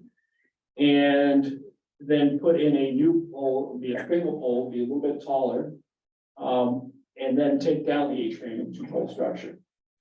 The reason for going taller is we want to stay within the existing 150-foot right of way, those easements that we have. We don't wish to expand those. Don't want to bother our landowners, our neighbors more than needed. We're going to stay within the existing 150-foot easement, kind of between the trees here on this graphic. And in order to do that, we need to take those three conductors that are horizontally spread, rotate them on a vertical basis, and that necessitates the we're also proposing double conductor. Just a Save on question. Line losses, sure. Are they gonna be made out of like a different material so they don't rot or age as Yeah. quick? Yeah. Yes, yes. Perfect. And along those lines, we've been replacing on our system steel. Perfect. And we've also had problems even with replacing wood poles with new wood poles. Woodpeckers. get Sure, them. yeah. So we have, it looks like we have several, Shannon and then Heather, and was there an online one? Okay, So I have two questions. The first question is, on the property that I am so privileged to have access to, Lee Farm. Your power lines go through our back woods. My question is, there are two sets of double poles. So how does that look on your infographic when there's two sets? There is, I think that's a section where there's currently a Vermont Electric Co-op line. That's also in that same corridor. Okay, I have an answer. I don't have a graphic for you right now. okay, but what would it look like? One of the things that we've done, those would be smaller, those would stay right where they are. The existing Vermont Electric Co-op line would stay. We're not proposing any adjustment to that. In a sense, we would fit in between the tree or the Vermont Electric Co-op line, I think is kind of where the tree would be in this graphic. And then our existing H-frame. We have, since we met last October, we have had additional public outreach meetings. Open house style meetings in each of the 4 towns, and then also met with individual landowners on a case by case basis. And one of the things that we've done is posted a list of frequently asked questions to our velco.com website, as well as a map. So you can see an overhead view of a map of what this looks like. And we then recently posted a GIS, a Geographical Information System viewer, so that you can have either a guided tour of selected road crossings, or that you can, within the model, you can rotate your mouse and find a particular viewpoint and say, what does that look like? So to help Okay. answer your question, we have a Okay, tool on great. our website Thank that you. allows you to Wait, I have a move second part around to my and question, see sorry. what it would look like in your backyard. Okay, great. My second question is, our trees aren't that tall in Vermont. So with the height of the new poles, is anybody else concerned about the visuals of that? Has anybody brought that up? That was gonna be my question, Shannon, as well, so. We have young trees, So, unfortunately. Some people have, and it's generally not expected to be a large impact. We've hired, as we typically have to go through the permanent process, and aesthetics is a key issue in that proceeding. We've hired TJ Boyle out of Burlington. They're a landscape architect firm. They've done visual simulations, and they've helped us develop and share this GIS model that shows what we expect it to look like. Okay, Heather? And hope that answers the yeah, question. So where, I'm assuming, Yeah. I don't know where this line is that you're talking about. Okay. Is it, is what? Is it the high intensity line that goes through my land? probably. So it's not Yeah. that side, it's not our side. Okay, because we have big poles behind us. Okay, I was just curious. It's, is it the high intensity line that goes through property? Not ours. It's hard to describe that. It's generally, the lines are similar to the interstate, where the largest, tallest poles. Not necessarily, all the time, but sometimes a lot like a co-op will have sub-transmission poles that are a little bit shorter than ours. Well, in the middle of So I'm my not sure fields, which- I have poles that go across, there's no houses or anything, and they replaced them last year or the year before. That's the part that goes towards Fairfax. That's done. They're going from the substation up to Highgate now. Right. So on the other side of Route 7, that is ours. Yeah, I have some maps. No, I I'm can- not a co-op I line. have some maps that I can share with you after this presentation to try and help answer your specific. I actually have a question based on that, like, do you guys contact the specific homeowners? Or the landowners when you, okay, good, We have been, we started that last fall, we plan to. Sure. There are 130 landowners on this 17 mile line. We're about 42% of the way through. It's me. sure, And reaching out to all of those landowners to let them know what the project entails. And clarify any questions that they have, especially regarding easements. And Sure. and removal of Perfect. Trees. just perfect. Mhm. All right, Fred, and then we're gonna let you move along. I was gonna say, can we let him finish his thought? Yeah. Yes. Sure. Before we move off this slide, one thing we are proposing to do here is not just replace the aged structures, but also right-size this project to fulfill needs into the future. So we're proposing that each of the three conductors or the three kind of arms with insulators will actually house two bundled conductors together. And that is to reduce the electrical transmission line losses by about half. And that provides savings throughout New England as well as to the Vermont distribution utilities. That also has the impact of creating additional role in the Shiite area, which is an interface, Sheffield Highgate export interface. And that's been in the press in the past 5 to 10 years as being a restricted area where you can have generation that's proposed up in northern Vermont. As the land is sometimes less expensive there. However, that generation is bottlenecked and cannot get on the transmission system and make its way south to the rest of Vermont or rest of New England.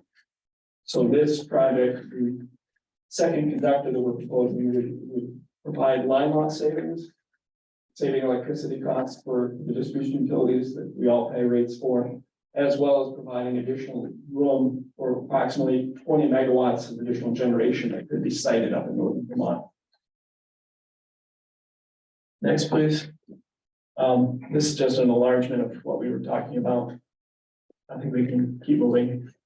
The project cost is currently estimated at around $65 million. Kind of talked about already the benefits for the single pole line as well as the extra bundled conductor. We have, I can speak to any questions that there are here, but I think I've talked about those already. If you can move on to the next, please. The time frame that we have is to pull together our permitting documents right now. We've gone out and done public outreach meetings, individual meetings with landowners, started that last fall, and expect to continue that throughout this calendar year. The permittings, once we submit those to the State Public Utility Commission in Montpelier, expecting that process to take about a year. And then there are also ancillary permits through the Agency of Natural Resources and Army Corps of Engineers that will have to be filed regarding wetlands and all those things that you just talked about in your last agenda items. Are the environmental impact assessment that's available on your website and stuff? It's not EIS per se, but what we have as part of the filing that we'll put together for the Public Utility Commission, excuse me, we'll have a natural resource report that's not available at this point. Oh, okay. We're still pulling this information together. And but that will all be shared on our website as we do with our other projects when we make that regulatory filing. So last year, we've done extensive outreach with the agencies as well as the landowners. You can move on to the next one. there are steps certainly, that will be part of the construction. One item of construction is that we'll be needing to clear the entire right of way. Traditionally, what we do is, every 4 years, a vegetation management cycle. And we go out, with, select herbicides in a backpack and carefully spray certain areas and trim others. And we do that on a, very conservative basis, just eliminating species that are not compatible within the wire zone, as well as within the right of way. However, to do construction, there'll be more of a mowing and clearing, so that we can build roads. We need to put in timber mats for environmental protection. And those roads will then need to be larger and clear cut the entire 150-foot right of way is the approach that we can utilize that with our construction equipment. See the trees. Sorry, I just want to point out my tree, that our trees aren't that big, That's a, you know, they can be at times. It depends which area of the right of way you're talking about, which of the 17 miles, but go ahead. These are examples of danger trees. One thing that we're meeting and discussing with each landowner along this right of way is the clarifying the rights to remove danger trees. Those are trees specifically that we feel as a threat to falling into the line, and they can be outside of the right of way. So we've gone out and marked with spray paint, small dots and crosses on trees, just to let landowners know exactly what we're talking about for the project versus what we do every 4 years. So if there are questions on your property, or if you're a viewer to this presentation, you have questions, and you see those orange dots or X's, you can feel free to contact me or someone else at Velco, and we'll follow up with the forester and talk through specifics. Kind of the basics of construction would be access, site preparation, vegetation clearing we just talked about, and then getting construction mats out there to protect the environment, creating level working areas for drilling equipment, to drill holes for the poles. Then there'd be a small delay while that section of construction continues to move forward on a linear basis throughout the 17 miles. Next after that would be the pole installation company. They bring in the steel poles, assemble them, stick them into the drilled holes. Then there'd be another crew of people that come in after that and remove the old conductor, the old poles. And then after the end of the 2-year span, we're expecting a little bit further into the 3rd year to actually do restoration, which is removal of the mats, tilling of any soils, revegetation, any landscape maintenance that needs to be done. Thank you. So what we're doing here is really just trying to explain this project, why it's needed, answer any questions, and try to keep peace with all our neighbors, and especially since we don't necessarily meet as a company with our landowners, but every 10 years, every 20, every 30, 40 years, sometimes before we come back and we can revamp or replace equipment. So with that, that's your pleasure for any questions.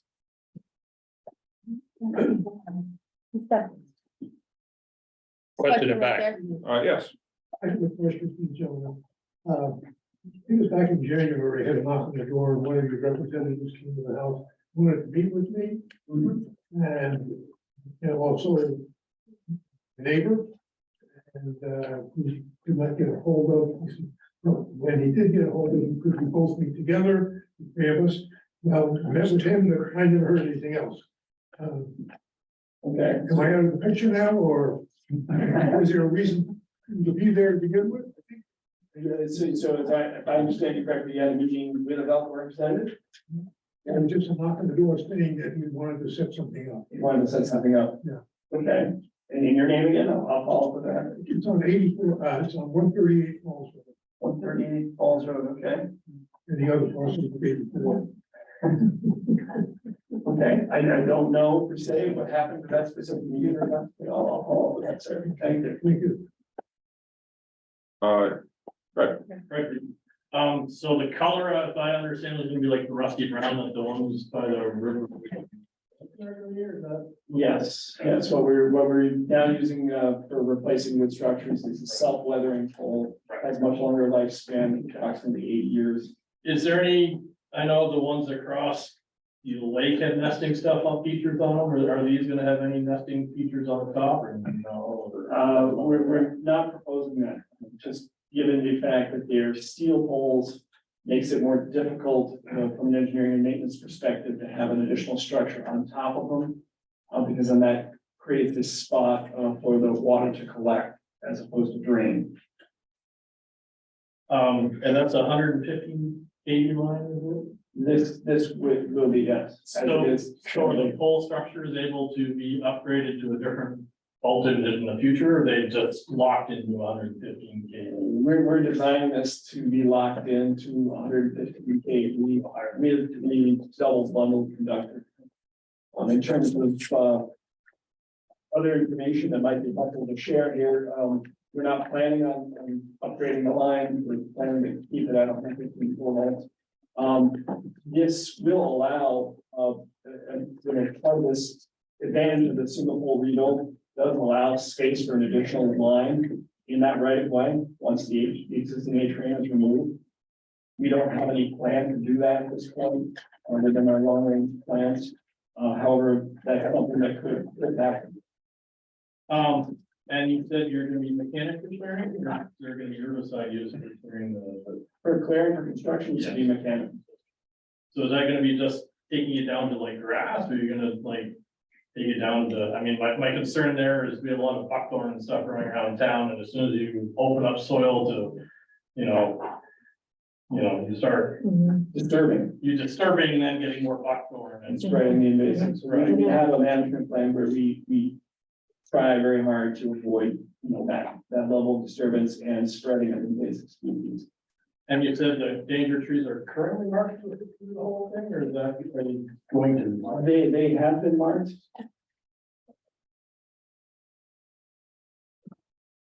They had this spring. Are they tagged anywhere on the website that you can look where they are, or? No, they're out, just marked with paint, small X's and O's. Yeah.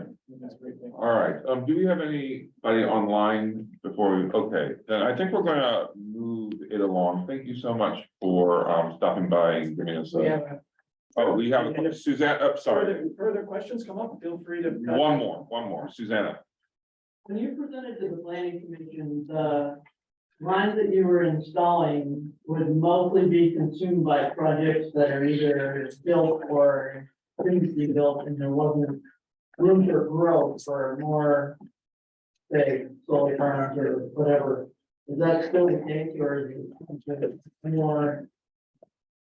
I think you have a specific question that I had not answered yet, and that was, how do we optimize this transmission line to reach that 20 megawatts of additional Shiite generation that could be added? And yet we have 20 megawatts is the expected maximum generation that could be added in the Shiite area before having to curtail renewable generation. And to specifically answer you, we as a transmission company don't allocate the transmission to generators. It's up to the generators in a free market to then come in and petition to the Public Utility Commission to use that space. The 20 megawatts isn't that much, considering. Considering some upgraded in the 50s, is that what you said, or, I mean, it's been a long time, and it'll be a long time before the next one, so we're not adding a lot of capacity in a state where the state is pushing electric. Right, we're adding it to support the electric grid that we feel is needed at this time and into the future with the demand that's growing for electric vehicles and other heat pumps and so forth. So I think we're covered there in terms of our planning. It may not cover oodles of generation if that's needed. If the state of Vermont, requests that the utilities procure even more generation within the state. that may be a problem if they all try to site that generation up in the northern section of Vermont. 20 megawatts is the maximum that we figured these single pole structures could hold. So you couldn't put another line on the pole, that's another pole. Correct. Could, if the utilities are in a sense, requested by the state to do this, we could use that additional space in the right of way that's freed up from this project. Put in a whole second line. Right. All right, so, thank you for your questions, everybody. I'm gonna let you continue on about your day. We have a few, we still have, items to get through, but my hope is that the next ones will be pretty quick. So our item D is Vermont Rockets beach fee. I believe that they have requested that we waive the beach fee for them this year. Do we? I move we- Discussion for that? I move we approve the Rockets beach fee as requested. Do we have a second? I just have a question, sorry. Okay, Can I have, oh, let's, tell you what. Carl, I'll second that. Discussion. who are the Vermont Rockets? They're a softball league, they're a 501c3 companies that, companies, volunteers that put on like a tournament down at the beach. They've been doing this for numerous years. What's the tournament? It's just a softball league? Is there a reason Tournament. why we're, oh, okay. So they're a nonprofit asking to waive the beach fee, which my question would be, what's the beach fee? $200. 200? Then they're gonna do it for the weekend, so it's $200 a day. But at the same token, if we can do N at the same time, we can do both of those. Which one is that? BFA saying y'all want special each, would BFA like to use the beach for? They have their, like their end of year field trip for their special ed class. Okay, would you I like to amend my amend it? motion to include both of these requests Thank to you. waive the beach fee. And I'll continue to second that. So do we have any other questions that folks would like to have on? Yeah, I'm just curious, for the softball tournament, I understand they're a nonprofit. Are they raising money for a certain cause? Or are they just looking for a public place to have a tournament? So the question- I think they're just looking for the public place to have the tournament. Okay, So yeah. They've used the beach for numerous years. Did you hear that, Nick? Yeah, I did. No. All right, we have all the information that we need? All in favor? Aye. Aye. All right. Okay, so we can scratch N off our agenda as well. So the next agenda item is the deadline for agenda items. We tried this a little bit this week. I sat down with Cheryl a while back and asked her in order to streamline and also make it so our meetings are a little bit more under control. For us to put a deadline for submitting new items to get onto our select board agendas for regular meetings. That deadline would be the Monday following our regular meeting. So that would mean that if anybody has anything that they want to get in for our next meeting, they should have it in by next Monday. If they submit it in afterwards, we'll put it into the next meeting. Cheryl said that would be the best time for her. This agenda sort of reflects that. There are a few extra things that we put in. But my hope is that it will make it so going into the future, we will not be here till 11 o'clock. Well, that gives me time to get a draft agenda out to you guys. Absolutely. Yeah. It takes pressure off you. You want to make that motion? So are you still allowed to do special circumstances or if something came up? Well, first, let's get us into discussion. Since I'm bringing it forward, I would like to make a motion to adopt a deadline for agenda items. That would be the Monday following. after, Yeah. Would somebody be willing to second that? I'll second. All right, discussion. So Fred and then Heather, yeah. You mean, Todd? Oh, Todd? Oh, sorry. So I was looking to find out if something comes up later on, is they're still able to amend it. I mean, special circumstances, not like. Yes, special circumstances, there are two things that we can do. If we had a few special circumstances this week, Cheryl just let me know and we reviewed it and put it in. Or we could add it as, you know, if something comes up really sudden, we can just add it in our additions and subtractions section. Heather? So I have a quick question. So we met on the ethics policy thing. Mhm. We're meeting again on the 31st, and we were gonna hopefully have a draft for you for the next meeting. So when is the deadline for us to give you that to be on it? It would be This coming Monday? this coming Monday. If, So, We could, you know what? but as we just told Todd, if it is something that, you know, you can't get to us on top at that deadline, just let us know and we will work. I with think you. it could just be that the committee is going to make a statement or an update. We were gonna give you the policy. Oh, That was our intention. so if you, that's your intention, that we could already put it in the And if agenda. we can't do it, we can just let Cheryl know that we did not come up with Yeah. it, take it off. and Or we're, just an update. we're, like we said previously, we definitely don't want you guys to rush this. We, you know, so if you take your time. Oh, okay, fair enough. Okay, there's it. She's good. All right, yes. Yeah. Nick. Nick, you there? I'm here. You got a question? I think it's been addressed. So.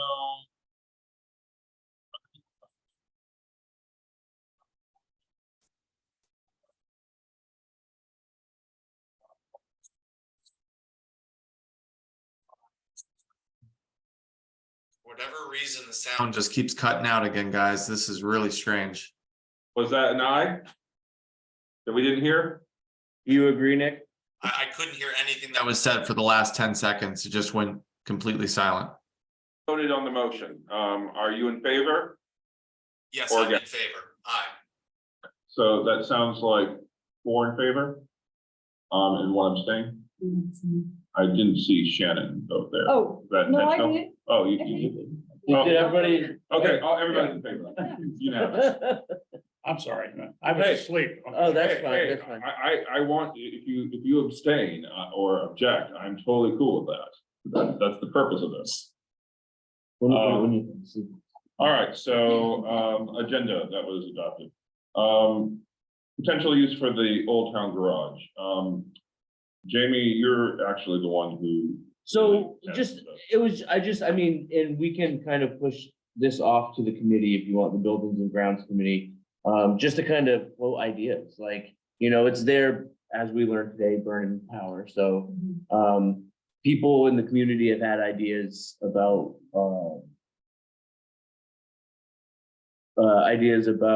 what it could be used for. So, I mean, maybe with our committee, we could sit down with, you know, in an open meeting and come up with ideas. That's really why I wanted to post it and like get it out there. Okay. I move we submit the potential uses for the Old Town Garage to the Public Works Subcommittee and ask to research this and come back to us at a later date. Okay, A second. all right, any discussion? Yeah, I guess I would just say, what is the Old Town Garage currently being used for today as it is? Todd, would you be able to answer that? Currently it's storage of, still roadside grader, loader, backhoe. So, I mean, the new garage was designed to keep part of the old garage at least as storage.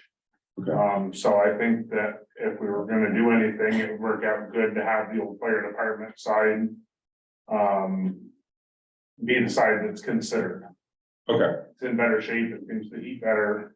Sure. okay, Definitely want to invite you to sit down with us when we do that chat. all right. Yeah, that's all I want. Just want to make sure that we're still accounting for any requirements that we're currently using for it today plus any new ideas, which I think it's a great idea to discuss it. Great question, Fred. So one of the reasons we built the new garage was we were supposedly in violation, or gonna be in violation of, was it trains or something for motor oil contamination or something like that? It was for all the, like, vehicles dripping off and everything, yeah. So just whatever we use it for, we need to make. Yeah. Sure. You make sure it's not being And, used as a and garage. some of the, right, and some of the ideas that were floated were basic, like maybe like other uses for town, like I think one of them was the food shelf. Right, like we could definitely outfit it for something like that, or the thrift shop, or who knows at this point, right? Just obviously, we don't want vehicles that are dripping oil. Right. So do we have any other discussion? What? Question? You're still storing vehicles in there that have oil and could potentially be dripping them, so are you still in violation of the whole idea of building the new garage to get away from? But I think that was Brett's question. Yeah, because they're not, the drain's been plugged, they're not draining on the neighbor's property is where they always. drain. So Todd, which vehicles are still there that would be considered dripping oil and? The only one that I know of right now is the grader has a leak in it. And what, is there anything going on right now to prevent that besides blocking the drain? Normally speedy dry, they'll end up throwing the absorbent. So would we have that same issue if we were to move the grader anywhere else? Yeah, we Like, still would- have it in the new garage because the new garage only has. The floor is only pitched on certain sections. So if you park it on the flat sections, there's nowhere for anything to drain.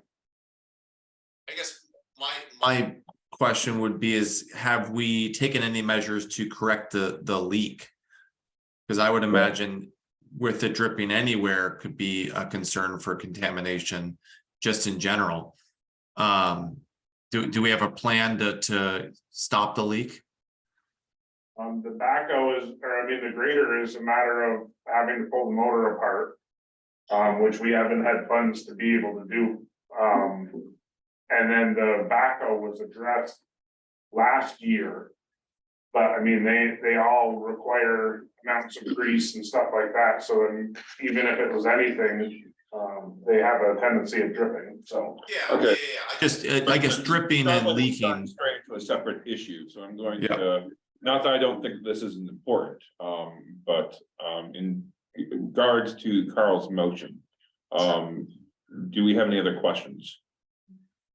Yeah, Cheryl? So we do have the study that we had done of all the things that had to be fixed for around the town buildings, and the garage is one of those, so you can also reference that. To keep in mind for whatever we're putting in. Sure. Into the town garage, I can give you a copy, I have a copy of the office. Yeah, just something to look at, something to, help us along the way to maybe help, make better use of things. Yeah.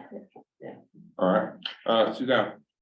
You try to make sure that, meeting, when you have that discussion, is publicized. Oh, for sure. Because I think there are a lot of people in town with ideas. Yeah, absolutely. Yeah. That's think like, that's that's the a point. big, that we're definitely doing that because it's, again, it's our town, right? So we want as much input as possible to come up with the greatest solution so that we don't have that building just sitting there, not being used. Well, it's being used, but it can be used better. Yeah.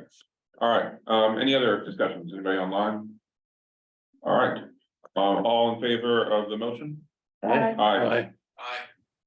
All right, so that will be moved to Shannon and Shannon. I'll probably jump in on that with you all. All right. The recreation director.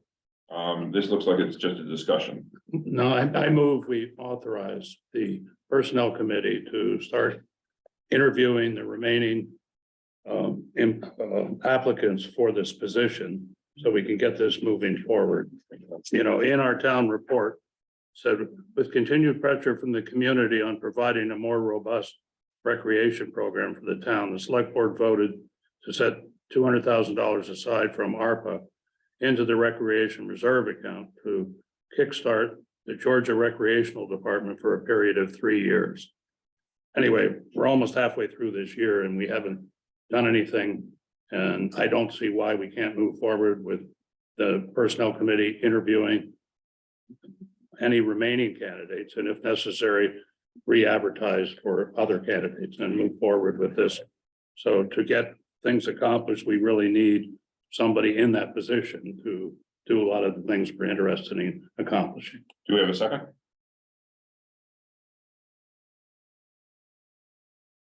I mean, well, second will put us in a discussion, right? Yes. So I second. All right. Any questions, Suzanne?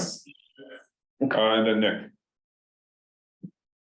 In reading the description for Director of Recreation and Grants, it very seldom actually refers to grants, and it doesn't really talk about how much time spent on either. There's a lot of duties having to do with recreation, and grants is sort of mentioned a couple of times. And so I was wondering if you wanted to actually specify how much time, you know, do they just have to write a grant a year? Do they have to look for a grant a year? I mean. The concept was, as you see, there also is a, I think is to get somebody to write grants for. that's what I'm saying, if you look at the compensation schedule, there is an incentive for a person to write grants, because that is going to continue the position in the future, along with fees for the various recreational activities and things like that. So we thought that's where a lot of the emphasis was. They Okay. could write one grant and get that percentage. If it's a highway grant, they're large. So they write one grant and they're done for the year writing grants. Yeah. You know. Well, wouldn't we be happy to get that I would rather see it say they have to spend so many hours a month writing grants or working on looking for grants, rather than, you know, having to get a certain percentage of their salary, because that could be done in one grant. All, at this point in time, it seems to me that all of our directors write grants for their specific departments. What is the language that we have for those positions? I mean, are we expecting our rec director to be doing general grants anymore? Well, It says in it for the town, and I guess that was my question of like, some of it was about grounds, but like, what's Todd's take on somebody else taking over the beachfront? You know what I mean? Like, Well, have you that, seen? that wouldn't be taking over the beach. It would be, It says I'm pretty sure it Is says somewhere else. responsible for the management of the Georgetown beach fields and future improvements. Yeah, For the fields. For the beach fields, so for like the baseball fields is what they were talking about down there that the Little League actually does. But it wouldn't be for the impervious surfaces. No. Oh, No, this would just be for their sporting events, you know, making. coordinate activities there. Right, if they needed the lawns mowed or whatever to coordinate with Todd to go around to make sure that, you know, dirt was filled so that the Lily, if there was a game down there, then the baseball field would be up to what the standard needed to be. All right. yeah, because it'd definitely be nice to have somebody to work with some of these grants that have more experience. That was pretty much the idea, because, you know, we figured the other people are pretty busy with their function, and this would be an extra support person. Not that we are discouraging people in other departments from writing grants. That would be, I certainly didn't anticipate that. Well, I kind of remember when this kind of, Nick, did you have a question? sorry, yeah, go ahead, Nick. I just wanted to be clear, is this the same job description that was previously, or has this been changed? This is the same job description that we went to, when we were thinking of this, this position in the budget. This is the one the attorney has looked at. Didn't you, Shannon, you haven't looked at this? oh, I looked at it when I got my packet. I mean, no. It looked didn't we different, have a- sorry. didn't we I have- thought we had it a- was I different. thought we had a committee that was looking over Yeah. this. So I do remember when this was first brought up that, that Brian made a point too, like we were over at the other building, that because it doesn't explain a lot of the grant stuff, and that's why I think the committee was, you know, kind of created to kind of gear this towards the grant writing more. but I don't know where all of that went. Ready? It's got to be a job that assists in the grant writing, because the recreation director is not gonna have the expertise in the road or the expertise in some other area, but should have the verbiage expertise for getting the right words on the paper in order to do that. And so that if you've got that person, their job is assisting it, and you're supervising them properly, and they're not assisting, I would assume you would do something. Yeah. I would think that I would want anybody in this position to be able to do grants. The question is, should they be doing grants specifically for their position or beyond that? Fred, and then, somebody online. I mean, I would assume this person would answer to somebody, so I mean, are you saying the job description pigeonhole so you can't change or, you know, delineate how much percentage of the time? Because I mean, saying that they run one grant, that's enough. I would think, you know, whoever oversees them could say, hey, you're not doing your job, but I don't. I think the first line says that, can you scroll up to the first line? I think it says this job answers to the administrator.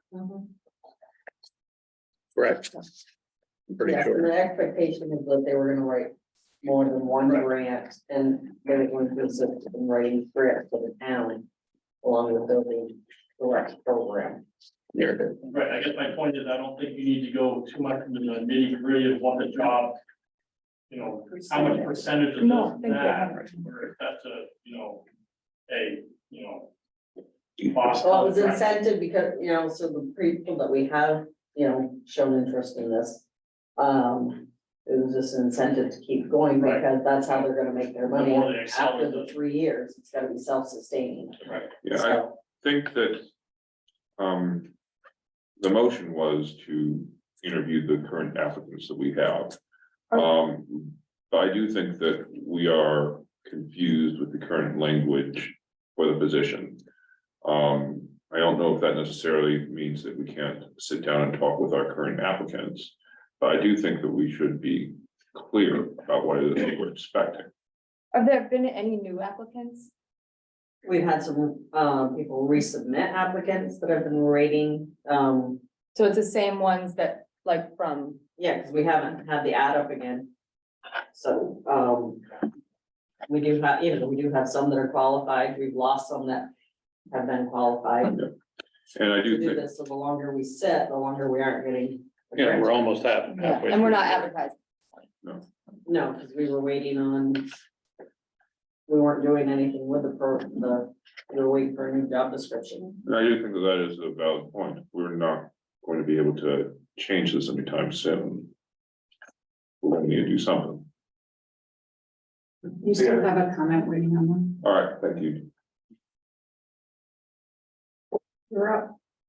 Hi, it's Kate. I just have a quick question. It seems like this is almost two positions because you're speaking at length about grant writing and supporting various directors, which is fine, but there's also a lot of effort being put into building a rec program. And Exactly. so, you know, you have this pool of applicants that have applied under a job description, and now it's kind of ebb and flowing. This was previously approved, is my understanding. So, and it's changing, which is totally fine, but it seems that it's changing to two positions that, or is it that they're just responsible for the underwriting of the grants that they are putting forth for the rec program? Because you wouldn't want to miss out on like $100,000 grant and be putting on an event that, do you see what I'm saying? No, yeah, and I do think that that's a part of the concern. If you are raising, if you're responsible for getting grants for the entire town, does that dilute what we get as far as, does that take away one's attention from the rec director position? And you could have multiple grants at one time, which could be a ridiculous amount of time. That, again, which is one person could be doing it, but that could be a month or two of just doing serious grants. And then you're not doing anything for the rec program. I was How's it read? There was something about like a 30% incentive. So they would be receiving 30% if they got a grant. If they brought in 30% of their salary through the fees collected for programming and 10% of grants that they help get from the town, That's in the, then they get a 5% increase, and that happens the first year, and then the second year it's 60%. So should that be bringing in new grants, not ones that we currently receive every year? I would think so. Can we amend this to just pertain to grants regarding the recreation program? But then what happens with all the other grants that we're not Right. applying?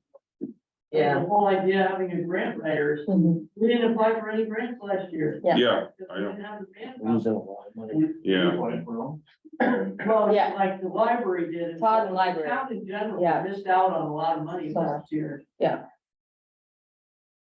Okay, If you read the first line in your description, way back at the beginning, the end of that paragraph.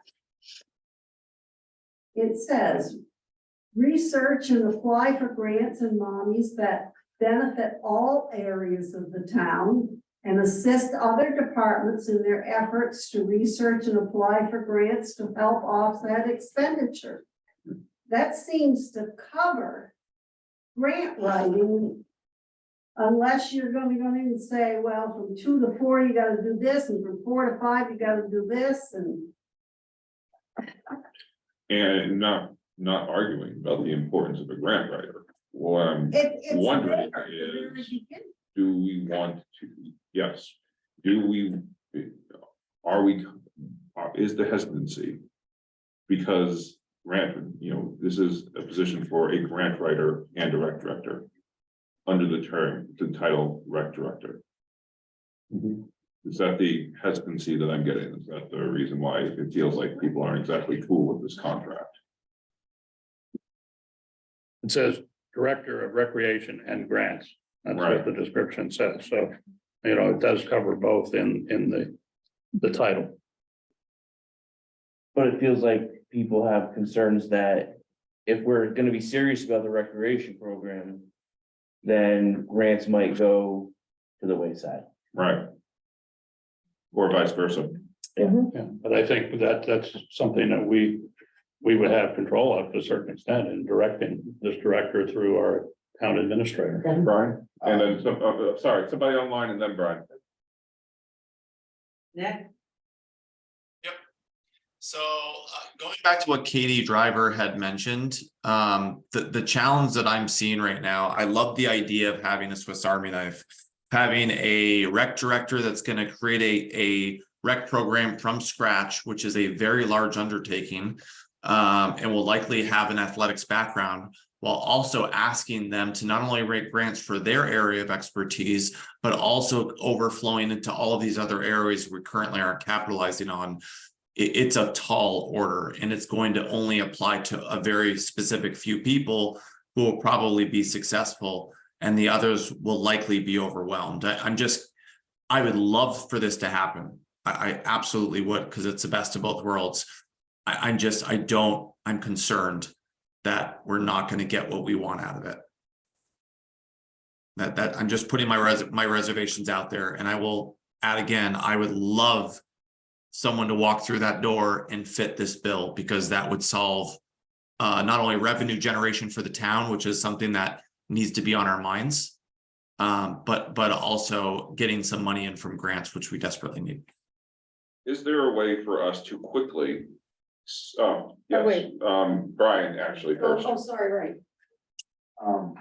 So it's all opinion right now, and it's your guys really that's important. I mean, I appreciate you listening to us as well, but I don't think that we're that big a town yet that this position needs to be a two-person position. I think that for the grant writing part of it, it's very important, and that it should encompass all of the grant writing that is done in the town. And that should also count towards that salary, even if it's one they get every year. If you're going to do a grant writer, they're gonna get the benefit of the grants that come every year, as well as the grants they go out and try to find it to benefit the town additionally.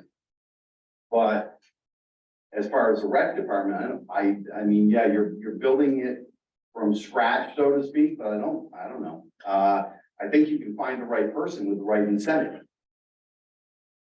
And I think you have enough incentive, you know, that you put aside to get the right person, but it's gonna have to be the right person to do it. Yeah. And it may move to a two-person position, but I don't think that's what was intended to begin with. I don't think it's what you need to do with to start with, but that's up to you five to determine that. We had somebody online?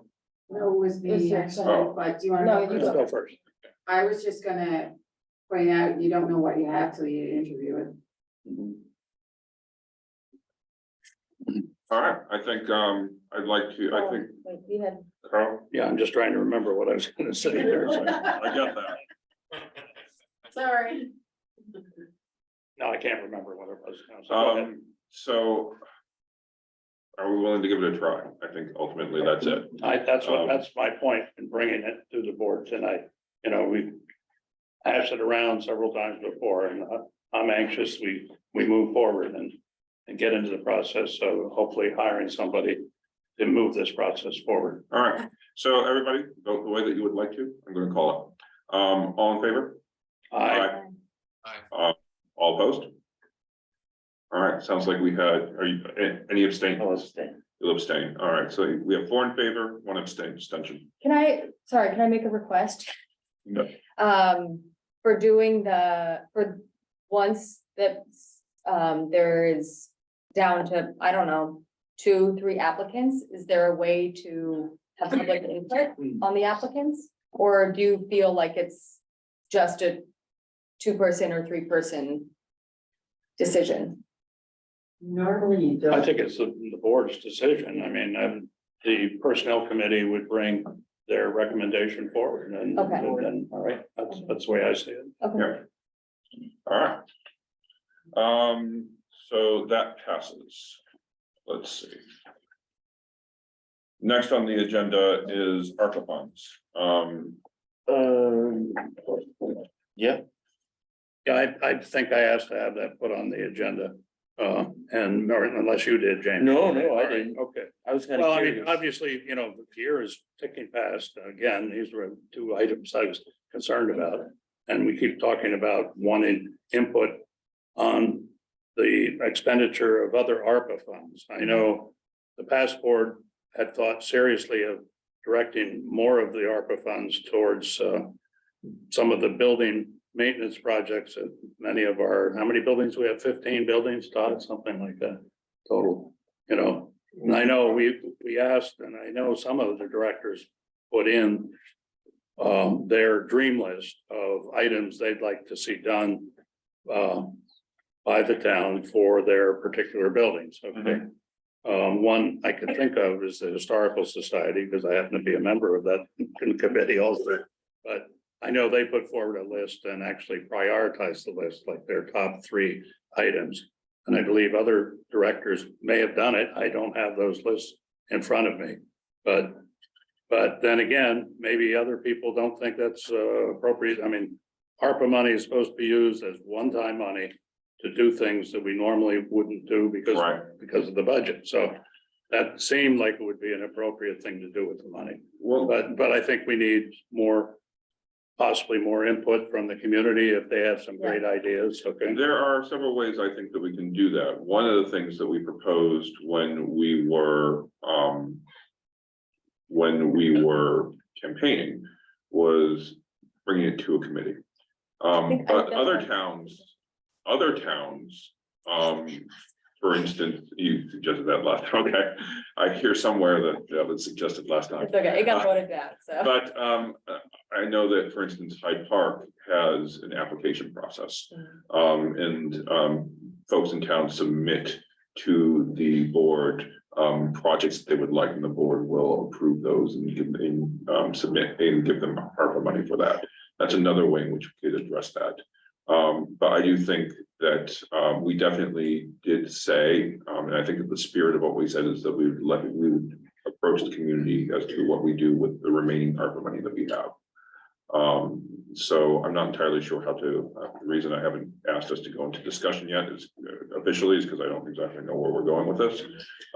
Did you just want it to be a discussion, Carl? You didn't want to really vote on anything? Pretty much at this point. Okay, Yeah, just so- see where people want to go. I so mean, I'm concerned it's time's going. So by. there you go. So we do know, so Nick and I are the ARPA managers, right? The fund managers. We know that we have some time. Next December, we have to have a plan of what we're gonna use it for. And then we have until like 2027 to actually use it. Yeah. So we haven't seen the wish lists from all the directors, which I would love to see. Yeah. Honestly, like get something into whatever the list you guys got previously. Or if you guys wanna. We will try to collect those. Or maybe an updated list, right? Maybe things changed and people have other ideas of what they might want to use it for.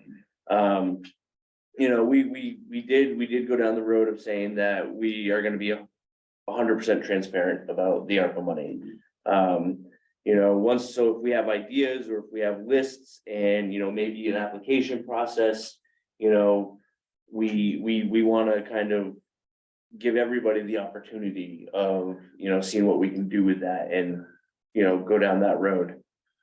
Susanna, When you say everybody, you mean everyone in town or the department head? Because the list has the department head. Well, so the whole transparency thing was about like the community having some input on what the money was gonna be used for. So we obviously want the community, I'll say it right in a second, to be aware of what's happening, right? Like what, the ideas that are floating around for the ARPA money and stuff like that. We don't want anybody in the dark, we absolutely, if we come up with an idea, then we want to kind of have a public meeting, have everybody like be able to hear what's going on or have their input or whatever the case may be. so like for instance, in Hyde Park, they are taking applications from the community, and it's not just town institutions, it's community institutions as well. We have a person online who has their hand up. Yeah, Is it's Nick. I guess I just wanted to comment that, obviously I try to, what's important, right, is the way that ARPA should be used. What should it be used for, right? Large infrastructure improvements. So I think, I know there's a lot of things that we need to spend money on. So I always try to be mindful of that. While at the same time, it is important that we, put that out to the community to have any ideas. Obviously, I heard the wish list of our directors, but it would be good to get community input as well too. So that's all. And one last thing. Sorry, guys. It would also be good to hear. We did have members of our administration and board attend a recent meeting regarding ARPA funds. So I think it would also be great to get a official report back to the select board regarding those findings, so we can understand about additional opportunities as well. So along those lines, how much, and this may be a question in part to our managers, how much funding are we left with looking at right now that we have left with? I think it's approximately $700,000, but that's what So I think it's a little more than that, but we do have, because of the rec director position was ARPA funds, right? So because we're halfway through the year, we have those additional funds that we have to repurpose into the fund itself. There's other things coming in and out, like we have the roads, the culvert, right? And there's a grant that's gonna help pay for some of that. So that's additional money going back into it. So definitely things moving around, adding and taking, well, not taken away, but just money coming back into it. So I don't know an exact number. The last time I looked, it's also gonna help with the security grant, right? Mhm. So that's gonna push a little bit back into the total fund. But last time I think I saw it, it was Was it, Nick, was it 800? Correct. Yeah. Yeah, just slightly off 800,000.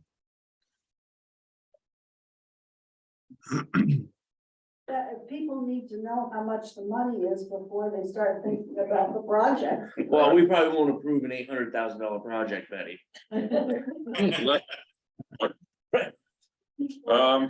But I might not go to work if we're talking about only 25 or 50,000. That's right. So do we want to, dump this discussion to one of our committees possibly, so they can continue it? He's already, Jamie was suggesting. Well, Maybe a neighbor to ARPA. yeah, well, there was, we brought, I think the discussion idea was to bring it up to see how much was there, what, maybe get some input from like the directors in the town. But, I don't think we're in that big of a rush. Okay, Maybe next meeting we can say, hey, get us, ideas or, something along those lines. okay. It would be good, however, to see those wish lists. If that could be sent to the Budget and Finance Committee, that would be great. Or even the entire select board who hasn't seen it. I'd like to see it. I would like to request actually like a new wish list, because like I said, things may have changed in the departments where, things have higher priority now, right? So I think, Cheryl, can we get something out to the department heads of a new wish list of 3 or whatever amount of things, have them send them to us. Or a resubmittal. Fred, Brian, and then I'd like to move us along if possible. So If you're looking for public input on it, I think what would be beneficial is what has already been spent. Mhm. What is maybe spent, and what, categories and stuff. What's left in the fund, what it can be used for, the wish list by the directors, departments, so that, you can sit there and go, yeah, that's a good idea, or, how about this idea that's, Right. If you're looking for public comment, I think all that stuff ought to be readily available so that people can, generate ideas. Sure. Rather than the 5 or 10 people that are, currently. Brian? Is there a deadline? So the deadline is, we have to have a plan to spend the funds by end of next year. Okay. So, and then 2027 is when we actually have to spend the funds. Yeah. Have spent it all. Yeah. All right, I'd like to move us along in the agenda. So the next is, our application for a paved road name. Will be Is it fine. private? Oh, yes. Oh. I can read. Anyways. But, would somebody like to, make a motion to bring us into discussion? I'll make a motion to bring us into discussion about naming a private road, private road name application. Do we have a second? A second. All right, so discussion, what do we? What is this? Yeah, what's going on, Cheryl? Is this just a blank, Cheryl? Is there this supposed to be a just- road name to approve? So what this is, Doug, and Todd have spoke. And what they'd like to do is they'd like to have an application go out, because normally we have somebody that say they're building a development, they want to name their own road. Then the board approves the road. Well, what this application would also do is they would charge a $500 fee. And we would supply the road sign that would meet the standards versus having the homeowners buy their own sign and having it different than what all the rest of the road signs are, not meeting the Consistency. standards because they could get it a little bit cheaper. So they were proposing that this application, well, they would put in for their or to approve and also pay for a sign once the name is approved. So it would be a one-time Before deal. I go on though, sorry, Cheryl, let's just vote on actually us being in discussion. So all in favor of Shannon's motion to bring us into discussion? Let me think just a second. No, we didn't vote on it, we just said. You just gotta say. You don't vote? It's just a second, okay, perfect. Then I apologize, Cheryl. No, so it's just to have them get the road sign from the town. They would pay for it through their application this way. We would order the sign as a one-time deal. If it got stolen or whatever, they would have to replace it, but back within the same standards of what. All right, I saw Brian and then Todd. How much does a sign cost? That's, Yeah. They're expensive. I can solve your issue. Oh, Todd has a comment. So I talked to Doug about this, and this is not even feasible for the town. We're not allowed to put a permit in place and charge $500 and do a road name. Okay. Oh, So when did that change? Because I didn't think it was this morning he talked to me about it. okay. So, So we're withdrawing this. Yeah. We're withdrawing this, okay. Carol, is that correct? We're gonna withdraw this then, or what? yeah, I guess I had no idea. so this was Doug said that we can't do that. That's what Doug had said. Suzanne? So you can't charge a fee, but there's still gonna be a form that people fill out. I think Well, there you currently is still a have form. for So I private just want road to point out a couple weird quirks in your form. It says, signs located on roads with 35 miles per hour. The sign needs to be 9 inches high, 6-inch lettering. Next line, signs located on roads with a posted speed limit under 35 miles per hour or higher. So that's any speed. The sign needs to be 12 inches high with 8-inch tall lettering. A little bit of contradiction there. I think you need to take the word under out of this third line in that. So it says signs located on roads with posted speed 35 miles per hour or higher, and lose the under. And I've never seen a road sign that's 12 inches high. That's a big road sign. Are there really road signs up? Yeah. A lot of them along Route 7 because it's, and then Middle Road and everything. Well, it says here the signpost should be 10 feet in height. Yeah, but this is the actual sign, not the. post. Oh, That's a big sign. yeah, aren't regular road signs like Yeah. They changed. 4, They 6? changed the ruling of the signs to make it easier to read at night and from farther distances. So there's another word I think missing. It says, in the paragraph before the sign height. First line says, all signs are to be green retro reflective lettering. I think you want a green sign with retro reflective lettering, so add a width in there. Yeah. Okey-dokey, I'm just gonna put Did down you get all that, Carol? amend, Did you get all that? I think I got that, yeah. okay. But I don't, yeah, so. So we But just- we'll still use the form, even if we're not. So we're just eliminating the fee to charge for a sign. All right, So we And, still and have to changing figure the out- letter and the wordage. yeah. So Yeah, well, are we, You're So gonna we're take leaving out the the fee part where sign we town in there? buys the first sign, I believe, because we're not, are we still buying the first? No, sign? we never buy the first sign because we don't collect tax when we, because it's a Right. private road. And can we suggest like where to buy a sign so we can try to at least get them? If people ask, we give them recommendations of who we use, Sure. who we contact for pricing. Okay. I mean, All right, but can we leave the verbiage regarding what the sign has to be inside? Yeah. Yeah, we- no, that's, That, so yeah. We can should all be that. doing that. It should be signed off on by the E911 coordinator. It should be signed off, by me when it's installed, so we know that it's correct. So it says on here that the initial sign post and installation is provided by the town, so that line will have to come out. Right under the fee. Are these state requirements that you've got here, that the writing or? Yep. So why don't you just say the sign must meet state requirements? Have you ever It must tried be to go? signed down all They're really hard to read. It might just be easier to have it on here so that they know their parameters without having to look to a second place. some of us have trouble reading. Tony, Weren't there requirements for the post? In there. Yeah, it's gonna be a The size of them, breakaway. or- Gotta be a Yeah. breakaway. Yeah, they're supposed to be breakaway. Right. I mean, there's nothing specified there.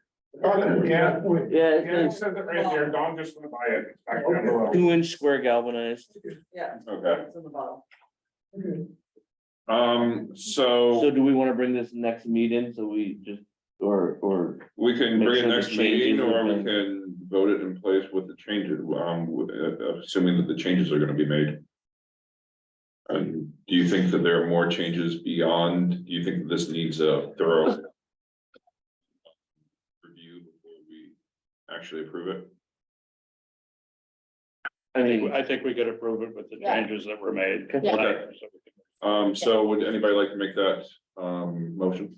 Can we just, could we motion to discuss?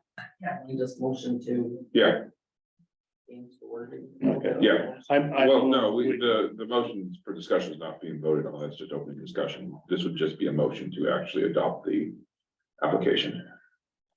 I move that with the discussed amendments, the application for private road name be approved and put into effect. Do we have a second? Second. Any discussion? Further discussion? Anybody online? All right, all in favor? I, Aye.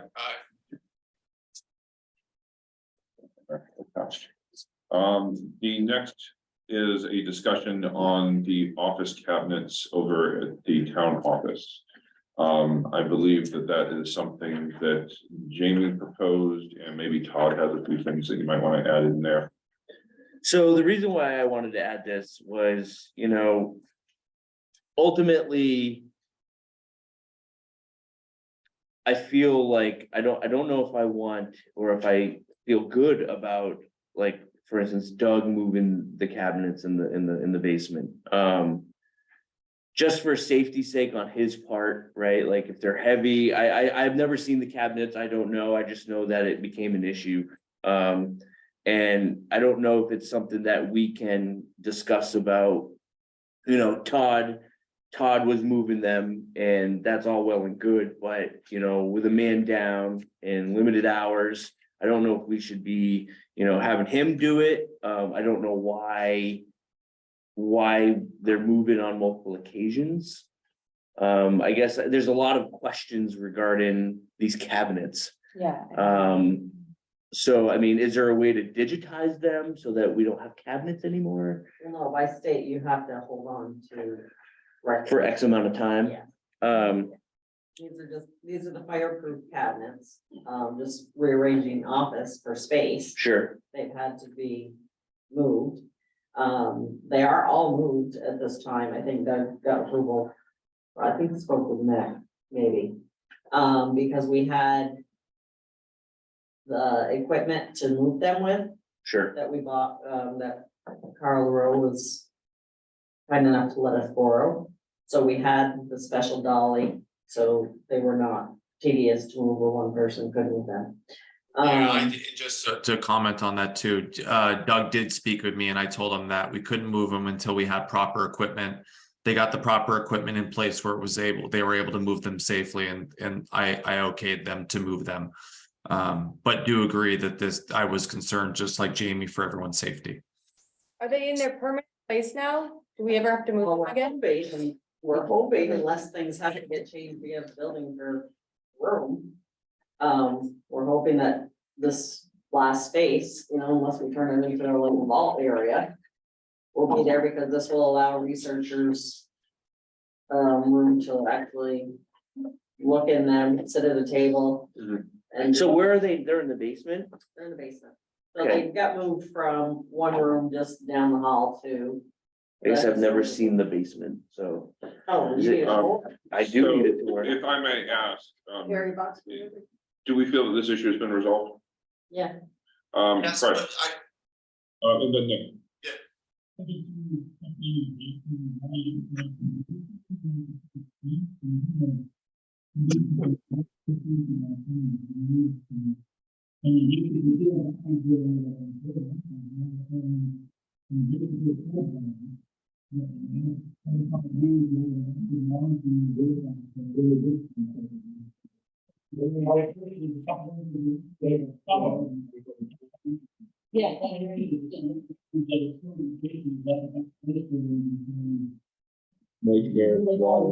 everything is muffled. We've got another vault down there, and then the Historical Society had all their stuff down there. But didn't a lot of stuff get ruined and get thrown out because it flooded like 2 feet deep or something like that a couple of years, like 10 years ago or something like that? That was across the street. No, well, maybe that will get put on our wish list. Betty? Duval? Are there cameras down there so that if people are going down and researching, they're on camera with the office? I'll tell you why, because I had an issue with the town once and went to my file where there should have been copies of permits and there were no copies there. They had suddenly disappeared from my file. And if it's records that are supposed to be saved and they're down in the basement, there better be cameras watching people when they're down there with them. Okay. Nick, you had a comment. Yeah, I would just say that, you know, in the event that this does come up in the future, I think that the reason this all started was because our Public Works Department does not have the safety gear that I'm aware of to properly move cabinets of that weight. So, you know, I think that what we wanted to make sure of is this issue, while resolved, in the event that they do need to get moved again, we just got to make sure whoever moves them has proper equipment, you know, back supports, proper dollies, things of that nature. It's important to keep our staff safe, including the administration, even if they tried to move them. Totally agree. We did call junk food. Very dumb. And it was gonna cost us $450. Yeah, I mean, all we need to get is the proper dolly, which I'm sure we can get access to. And if there's any value to the town in purchasing their own, as long as it can be used for something other than moving filing cabinets once a year, great. Otherwise, we can rent them at, you know, U-Haul pretty inexpensively.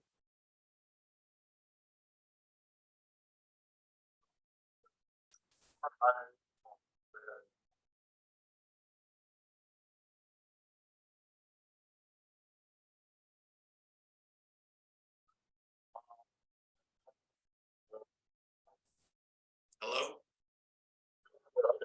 So this sound keeps cutting in and out, guys, so I'm not hearing anything you guys are saying, unfortunately. Agenda item K, Trail 4 update. Yes, I would just like to update the board on Trail 4. They've been surveying where the fence is going to be moved, and I believe they're pretty far along on that. And as per the agreement, it says at least 48 hours prior to relocating the fence to set boundary, permittee shall meet with representatives of the town to mark or flag the trail boundary line where the fence will go. So I mean, they're in the process of doing that, but want us to go and verify this. So I was going to suggest I would be willing to go down with a member of the Conservation Committee. And I believe probably the person I like, because he was the most outspoken opponent of this, is Tony Heinlein. Okay, so I think it would be a fair, excuse me? He's gonna come with you. Okay, all right. So I would like authorization from the board to, based on our review and approval, that we tell them to go forward with installing the fence, which is due to be done by June 30th. So we got to move forward with it quickly. All right, would somebody like to make a motion to that end? I'll make a motion to allow a select board member and a member from the Conservation Commission to review the site and approve it, as long as it's following the limitations set forth, the guidelines set forth. I'll second that motion. And so any discussion? Tony? Are you including me? Yes, You didn't mention it. sorry. He I didn't just said mention the name, he Conservation said Commission. conservation. Okay. So I guess I'm the select board member. Just in case you need a sub. All right, not seeing any other comments or questions, all in favor? Aye. So next is job description discussions. I'm guessing this pertains to our bookkeeper and administrative assistant. Wait, what? Well, this is all of them. Oh, this is You just don't all want of to see all the job descriptions. Yeah, so I think maybe, so the reason this came up was, you know, I think it's probably, I don't know if they necessarily need to be revised, but having some clarity on who reports to who and like a organization chart, you know, will be helpful for everybody, in my opinion. You know, so just being able to, like, I don't know when these were created, but, you know, I don't know if the personnel committee wants to kind of go through those and, you know, just take a look to see if anything has changed or needs to be changed, or, you know, to help them create an organizational chart. I don't know if that's something you're interested in, Nick and Carl, but we can. I would just say that given current active negotiations that are going on and the number of meetings that are already happening, it may be a challenge for this to get the attention that it needs and deserves, without others getting involved. We have definitely had folks ask us for a little bit of clarity when it comes to who reports to whom, though. Is there a chance that we could at least get some sort of, do something to help along those lines?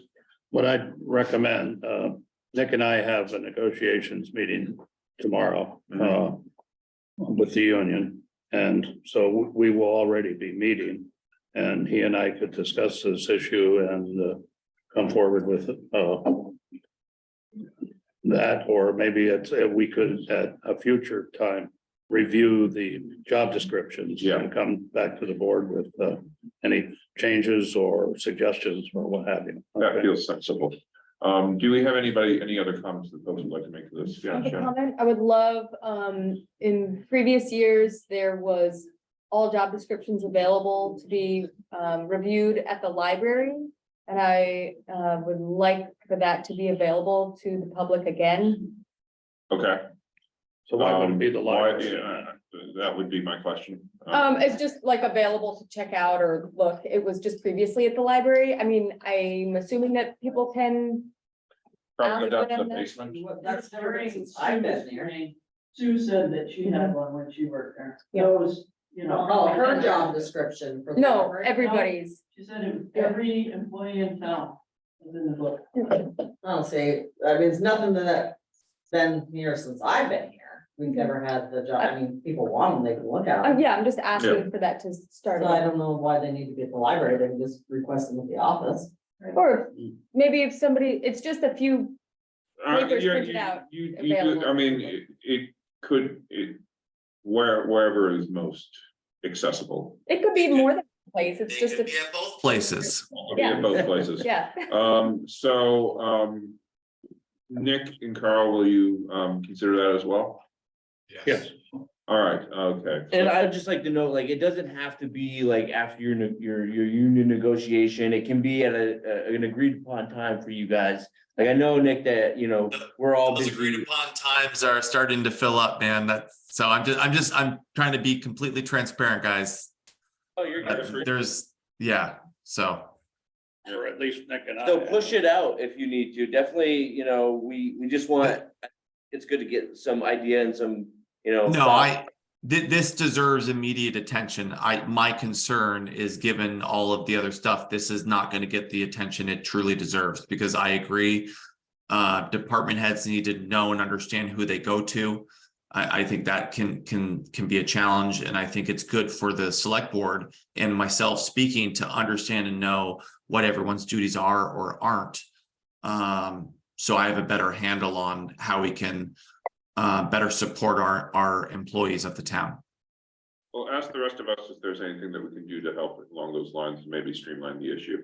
Thank you. But I'd like to move us to our next discussion topic, which is the service dog at the beach policy. And do we have anybody who would like to present to us the scenarios or? I don't know the specific event that happened, but I do know, after reviewing information from the handout and from the state and from other resources, that I think that it was completely out of line that the person was told that they couldn't have their service dogs at the beach, and they are absolutely allowed to have their service dogs at the beach. I'd like for that to be like the public knowledge that that is available for people with service dogs. So that's not how it relates to me, from the person that is working at the beach. He normally goes up because we do have a sign that says like, that there are no dogs at the beach, so he'll say, did you notice the signs? And he told me that he went to talk to the person. And, you know, there was no tether or anything like that on the dog. So he had asked them, did you see the sign? They said, it's a service dog. And then insisted on showing him the paperwork, and he said, I don't need to see the paperwork, it's a service dog. Yeah. Right. And, you know, he left and the person, I guess, called the office and put in a formal complaint, because he had called me right after it happened, and I'm like, well, you know, yes, service dogs are allowed. Yeah, And- okay. And he says, you know, it wasn't an issue once they said it, but they were Okay. pushing that they wanted me to see their paperwork, Oh. so. So per the packet, right, like we read that, you know, there's no official agency or registry or anything like that for service animals. You know, it's great. I'm glad you brought that up because, you know, per the laws, they have to have them leashed. You know, well, leashed, it said leashed. So, but again, like, it sounds like once the guy told him it was a service dog, right, like, he was Right, it fine. wasn't an issue. Okay. Yeah. So- the guy- That's the guy. Right, so, Also. Yeah. Last week. Have we had the opportunity to talk to the owner of the service dog? Okay, and, we, I just said I would bring it forward. So we just have conflicting stories, is that the issue? yeah, so to your recollection, did he ask them or tell them to leave the beach? I don't believe he did, no. Okay, The way that he had brought it up to me is he just always pointed out that, hey, there's got a sign, didn't know that you knew that dogs weren't allowed here. sure. And then in this case, when they said, well, it was a service dog, you know, that, you know. Of course. he said, Okay. So I kind of have a wild idea. cool. Yeah, do it. I think, I don't know the reason behind, like, there being no pets at the beach. Just, can somebody give me any insight to that? I believe, Fred I has his understood. He hand up said- there. I'm sure it's liability. Okay. Mhm. So wait, so it has nothing to do with, like dog waste at the, part Oh. part of it, yes. Oh. But it's like someone getting bit, it's liability. so we don't have the insurance for it? Okay, so we legally cannot have, So I guess that makes me curious how other places do it, right? Like, being a leashed pet, like, I mean, does that inherently, you know, give liability to the owner? Like, I guess I'm just curious because I have heard that people in the community would love to walk their Yeah. dog at the beach.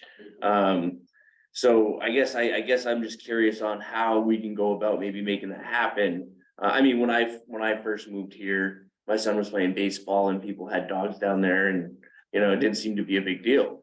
I don't know when that policy went into place, but, I just know that I remember seeing pets there. With the algae, I don't really want my If- animals near the beach. Betty, Having spent some time at a park in Florida where they had dogs. And there were assigned places to walk them, and they refused to pick up the leavings from the dogs. You had issues with all kinds of things. Service dog on a leash, I would say, you know, just put on your sign, if it's a service dog, you know. It's gotta be on a leash and you have to be able to prove it's a service You dog. can't. You can't even ask. You can ask them what service. yeah. Yeah, Well, there's two questions in the packet that we have that you can ask this is somebody. the packet. Yeah. But there's no registry, right? There's no real registry to No paperwork. prove, even if you could ask, right? Guys, I have a question. and as, Yes. if I have a small child, which I'm too old to have, on the beach. And there's a dog running around not on the leash, I might not be very comfortable course. about that, so. We have an Go ahead, online Nick. comment, is that Nick? Yeah, I guess my question would be if we're allowing service dogs on the beach, then how we're saying that we are not properly insured? What if the service dog bites somebody? Not saying that, we're not saying anything about service dogs because we can't. We don't have it. I'm not, you're not, I think you're missing my point. My point is that we are not allowing dogs because Right. we do not have proper paperwork, but we're telling people that have service dogs, well, they can have them there, which means we should then have proper insurance to cover us should a dog, a service dog, bite an individual. No, so that's a good point, Nick. The idea is, you know, we can't prevent service dogs from being on the beach. So if a service dog, you know, does bite somebody, then, and we're not insured, then that's a problem. I'm sorry if I haven't read this package from the We back. can't prevent them. But I mean, I would imagine if we can't prevent them from going on the beach, we're not gonna be fully liable for them. Right. Well, that's That is our property. Carol's gonna look into the insurance to see what the whole process for that. think you heard me. Oh, okay. Go ahead, Nick. What's that? I don't know which part you didn't hear. Last comment. Well, that it's our property, that we would be liable. Right, either way. Yeah, we should absolutely be insured for anything that happens on our property, because if we're saying to the public, well, we're allowing the service dog to be on our property because they're a service dog, we're permitting that action to take place on our property. We need to get insurance. We need to look into insurance because that potentially has ramifications for us, is my 2 cents. And you have note for that, Cheryl? Yep. Perfect, thank you. All right, better to err on the side of caution. Right? Oh, well, I mean, again, like, we kind of have to, because we can't say that that these dogs can't be there. So, you know, again, we're liable either way. Do you want So- this brought back to the next meeting? Yes, please. So next on the agenda is the security camera funds. Cheryl, do you have anything that you on that for us? So I just filled out it's a passive grant that gets awarded to the towns. This is an add-on item. Okay, so. Then we can get up to like $5,500 towards our security system. And I have the application all filled out. I have the estimates that can go with it. I just need the board's approval to sign it and submit it. I move that Thank we you. authorize Cheryl to submit the grant for the security cameras that'll reimburse some of the money ARPA funds we spent on putting in security cameras in our buildings. Second. So I'll second to get into discussion. Okay. Any questions? Yes, Yes, right. I got a question. Which one of you actually seconded? I did. Good question. Jamie. So I'm just curious about all of it. I'm happy to be able to offset some costs, but is there any other additional costs involved? We haven't had a chance to read it, so I don't know. Yeah, I can give it to you. It's normally, you pay like a portion, the town's responsible for a portion, but we've already well exceeded our 20% of whatever the grant would be. You know what I mean, so with our $75,000. we surpassed what the 20% and 5,500 would be. So, I can give you the printout if you want to look at it. It's pretty basic, pretty standard. Is this something that we can, you know, get copy, we'll read it and then have like digital signature? Is that something you would be? Yeah. Okay. So do we have any other questions, comments?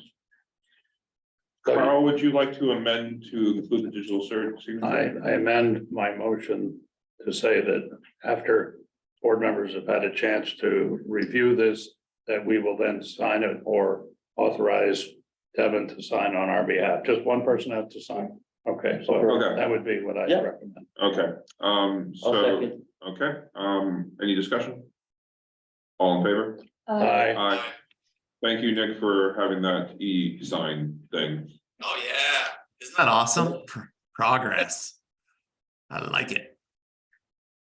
Future. Let's see, we have one more. We need to vote to extend. Yeah. 9. all in favor of extending our meeting past 9 o'clock in order to finish, conclude our agenda items? I think we need to make a motion, right? Yeah, excuse me, maybe we don't, I'm tired. Would somebody be willing to make a motion? I'll make a motion to extend our meeting past 9. A second? Second. Any discussion? All in favor? Aye. Aye. No. Come on, Thank you. Carl. Listen, No. he needs to paint says his no. house. He says no. I should be up on my machine right now. painting my house. Yeah. All right, our last, what was the last item there? We added one more. No, that was it. That was it? Yeah. Okay. Oh, right. So we have no subcommittee reports. Yeah, there's town administration. Cheryl doesn't have anything but the budget and finance stuff on there. Yep. Right? Yeah. Okay, So that's before executive session. yes, That's what we. do you have anything? you're gonna, I don't have anything, no, so, but if we're talking subcommittees. yeah, Town administrator first. Okay, you don't have anything, so. Right. moving So to town. budget and finance. Do you want to run with it, Nick, or do you want me? I mean, it's, yeah, either way is fine. So can we go now? We're good now? Yep.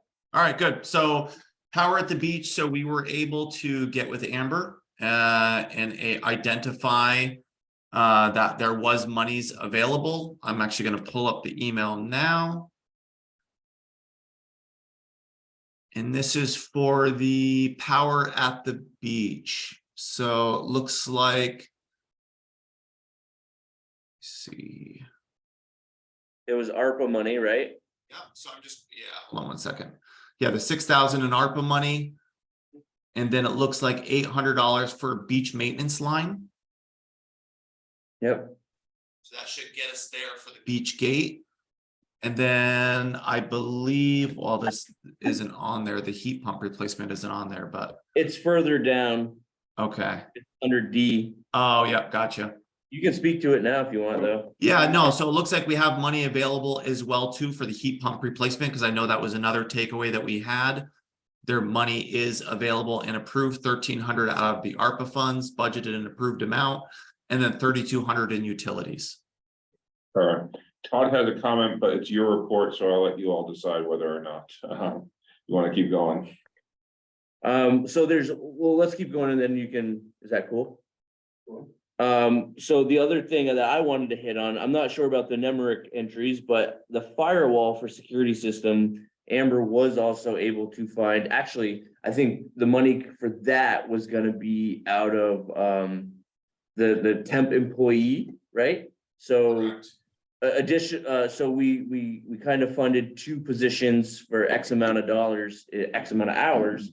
But because we hired one at X amount of dollars, it left in excess of like 6,000, I think, which should cover the firewall for the beach.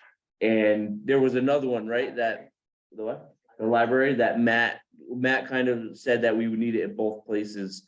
And he gave a quote for like up to 5,000. So that would definitely be covered in that. So we would want to probably move forward with those, and then, you know, have Amber and Todd get going on that stuff. And Todd, I believe, has something to add to the beach gate, which I think will help our situation even more. So Bob reached out to me and said that he had done some like preliminary measurements and wanted to know if I could research what it would cost to switch the direction of the gate. So we don't have to dig across the entryway. It would save us on a lot of conduit. And boring, right? Yeah. You wouldn't have to bore under the Well, pavement. we were gonna cut it and dig it. Yeah. So it saves a lot there, because in the 6,600, that didn't cover having to repave the section or anything. That was Sure. something that's gonna come out of the budget. So I went down and talked to him today about that, because I was off on Friday. And I've still got to figure out what it would take to switch a couple of poles, but it looks like it should be fairly straightforward. And, you know, probably some decent cost savings, because we wouldn't be having to buy all the conduit and have the electrician install all the conduit, and everything would be right there at the base of the pole. Yeah. It would come off the pole, up into the meter socket, and then So right now it's on the right-hand side and it closes this way. if you're leaving, it's on the right-hand side. Oh, it's on this side. So you'd want it on the left hand, closed to open or closed or open to the woods or all right. I like that idea. If it can save us money, then Absolutely. We're all for that. So definitely get us more information on that. And then you know, I think an email probably can go out, you know, once Amber's back, you know, for the power and the mini split and the firewall. We'd have to message Matt, right? you guys are gonna have to make a motion on that, right, to be able to spend that, or Yeah. Need for different motion. Okay. Do you want to make a So motion? I'll make a motion to use the funds that Amber found to pay for the power at the beach. Okay, do I have a second? Second. Any discussion? All in favor? Aye. Aye. Thank you, Amber, for finding those funds. Well, Well, I think we need two more motions, right? Because I think you were just making a motion about the beach, correct? Power, yeah. Yes. Nick, would you like to make a motion? Yep, I'd like to make a motion to get approved the excess funds from this year's budget for the heat pump replacement in total of $4,500. Okay, do we have a second? I'll second. Any discussion? All in favor? Aye. And you had a third motion. but I'll make maybe- a motion. maybe cut out. I'll make a motion to approve the funding from the excess. I don't know what you want to call it, like temp employee funds to cover the firewall for the security system at the beach and the library. All right, do we have a second? Second. Any discussion? All in favor? Aye. All right, So there's one more, they're Nemrick. So Nick, do you know more about that? I do not. So that one was, I think it might be straightened out now. We were waiting on NEMRIC to be updated in the system so that we could give the appropriation money from the library could then get put into each line item. So I think I saw some emails on that. So I think that has been corrected now. When Bonnie was doing the invoices, it hadn't been done yet. And I think didn't Amber respond saying that she fixed that? Yes. Okay, so that, I think we're good on that. how's your report going? You done? Me? No, we're still on. Oh, No, we're still on, Nick and- no, we're Yeah, good. We're on we're- personnel now. Okay, That's- you're good. So that's- next would be personnel. Carl. And Nick. And Nick. Nick. The personnel policy, we all got a copy of it. I got through about 3/4 of it anyway, before this meeting. But I'd recommend that the personnel committee get together and discuss it and then bring it to the board for their approval with any recommendations we may add. Okay. So we will add. So does Nick agree? That's what I'm wondering. Did I make a motion? I did, right? Okay. Do you need to make a motion? No, I mean, I'll just say that's what we're gonna do. Okay. Unless Nick disagrees. If you want to, you Well, can ask I us can- to add it to the agenda next time. Yeah, I can. I think it add should be on status. the agenda for the next meeting. Okay. So I did get an opportunity to make the personnel policy my nightly reading for a few nights. The one challenge, because it's quite extensive. The one challenge that I had is I saw that Maryland had noted, if you guys had gone through this at all, you'll notice that Maryland, I believe, is our attorney. She had made notations in there. The challenge is her notations do not align with where she should have them. So it was extremely challenging when she would make a comment about something, but that was actually found several pages further down. in the beginning, it wasn't like that, but as I got towards the further into the packet, they didn't align. So Cheryl, we'll have to get with Marilyn about that. I don't know if that was just a formatting thing. But it was challenging for me to agree or disagree with her suggested edits when what she marked didn't align with what she was talking about. So that would be, yeah, sure. One change that I would want to suggest about the bereavement time. In the new policy, it's 3 days for immediate family members, like days. I obviously we're not voting on that right now, so I'll email my suggestion. Nick, would you be able to put that into your meeting? What's that? Shannon's would like to suggest extending our bereavement, the time off that employees can take for bereavement of immediate family from 3 days to 5 days. Yes. Okay. Yes. You had your hand up. Yeah, because there possibly is a lot of changes, I just saw that it was on the packet, because I just learned today that other part of the website, you could see what was in the packet. But is that something that we could put department heads in the meeting too? Because by scrolling through it, it looks like there are quite a bit of changes, just to be able to bring everybody up to speed with that. I mean, Or I think the people who, relate to all you. Yeah. if the policy affect, I think Yeah. who the policy affects should have some sort of Yeah. input. Absolutely. Hmm. I thought it had been sent to department heads to review. Okay, but, all right, anyway. Tomorrow, Nick and I will just talk about how we get all that input, because I mean, the meeting isn't open to everybody else tomorrow, because it's basically a negotiations meeting. Okay. All right, minute taker. Cheryl, you probably could fill us in on this. I thought we had advertised for a minute taker. Is that correct?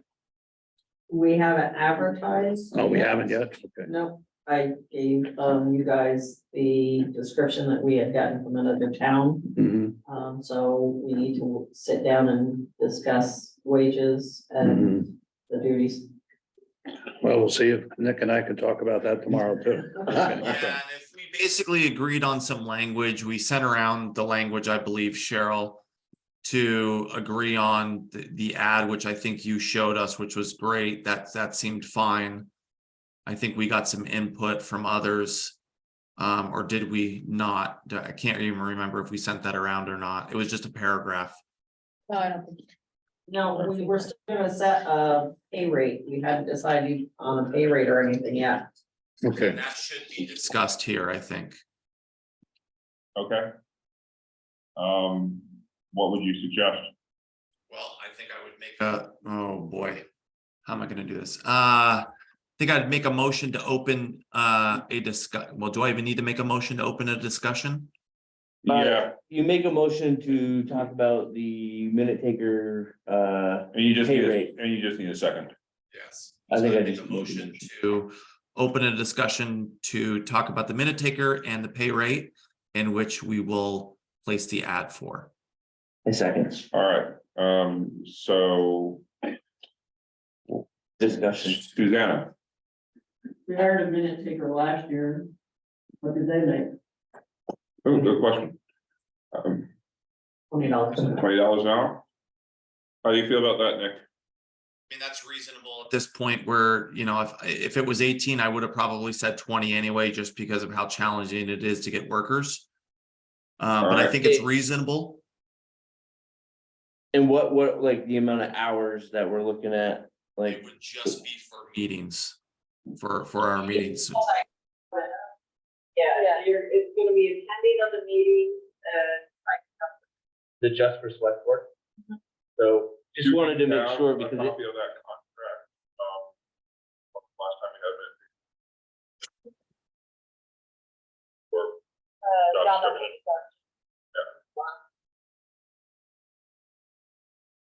What's that? So you wanna, so I just wanna just make sure that it's a select board, we noted that it's a select board. Well, that was incorporated with the select board purposes. And then or and zoning. Sure. Sure, Just, all right, so, you like 20, yeah. well, we're in I'm discussion right now. Well, I'm wondering if we end the discussion, it's like $20 an hour. Up to $20 an hour. And Are we gonna, we have an idea of what the description. So maybe yeah. Do you have a requirement of what percent of these? Open. Open.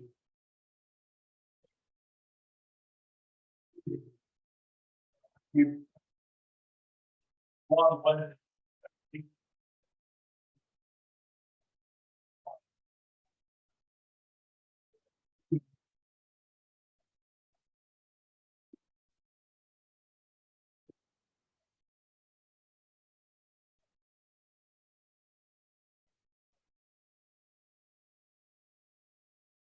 Anybody, I was just gonna ask, you feel more So qualified? a lot of it is actually I'm trying to do software great. I'm actually taking minutes as the meeting is going on because there's a lot of functions in here that say it's a lot. So I will have the preliminary minutes done before I leave tonight. John's also taking minutes just because I'm trying to figure this new one out. So, yeah, so it should cut down on a lot of time because they're gonna be able to take the minutes and kind of do what Dawn's doing tonight with the minutes and Brian Zoom. And then I can focus more on. And to answer the other part of your question, the first part of your question, I think that there is a state recommended suggestion outline for what the minutes should entail. We saw that when there was another person who sent us an email about the way that she was doing minutes and then the way they should be done. So I think there is a general guideline. I think it's just like a matter of what the board wants. Yeah. and The guideline is pretty rudimentary. can I just say that I really like, Like the I second. like this because it's numbered, so we can say, hey, line 12, you know, and it's got pretty good information in it, so, you know, it's probably more information than what is required, but I like that. Fred, you had a follow-up question, and then Betty. I think the stage is what's required and then, deviations off. Sure. Right. For instance, if we wanted to require more. Betty? Yeah, I think the state requirements are pretty simple, that you have motions and who first and seconds it, and they'll vote. But you don't have to put in everything that everybody. Right, exactly. But I think if you want more than what state requires, then you need to state that for the person that's doing the minutes. It's what each board Of course, would like. yeah. We've had Yeah. minutes that were extensive, the board didn't want it, and we had other minutes that board wanted more, so it's whatever the board at that time, like, see. in their minutes. What we're going to be asking is generally for them to be familiar with what Cheryl's working with right there, which is more than what the state requires, but it makes it fun. That's, I think we got that down. Do we have any other questions, comments? All right. Yeah. Do we, yeah, Before you make your vote, could you please confirm? Nick, are you there? Yep. Can you hear me now? Yeah, this owl, I'm so happy. This will be the last time I do Zoom. If I'm sick or not, you guys are stuck with me in person. Very frustrating. Cuts in and out. It works a little better if you don't have any headphones. It works better if you don't have headphones. Oh, that's good to know. Okay, I'll take mine out then. I didn't have a problem when I did Zoom. I did it on my phone. It's only when people far away are speaking, it becomes underwater, and then everyone after that point is underwater. All right.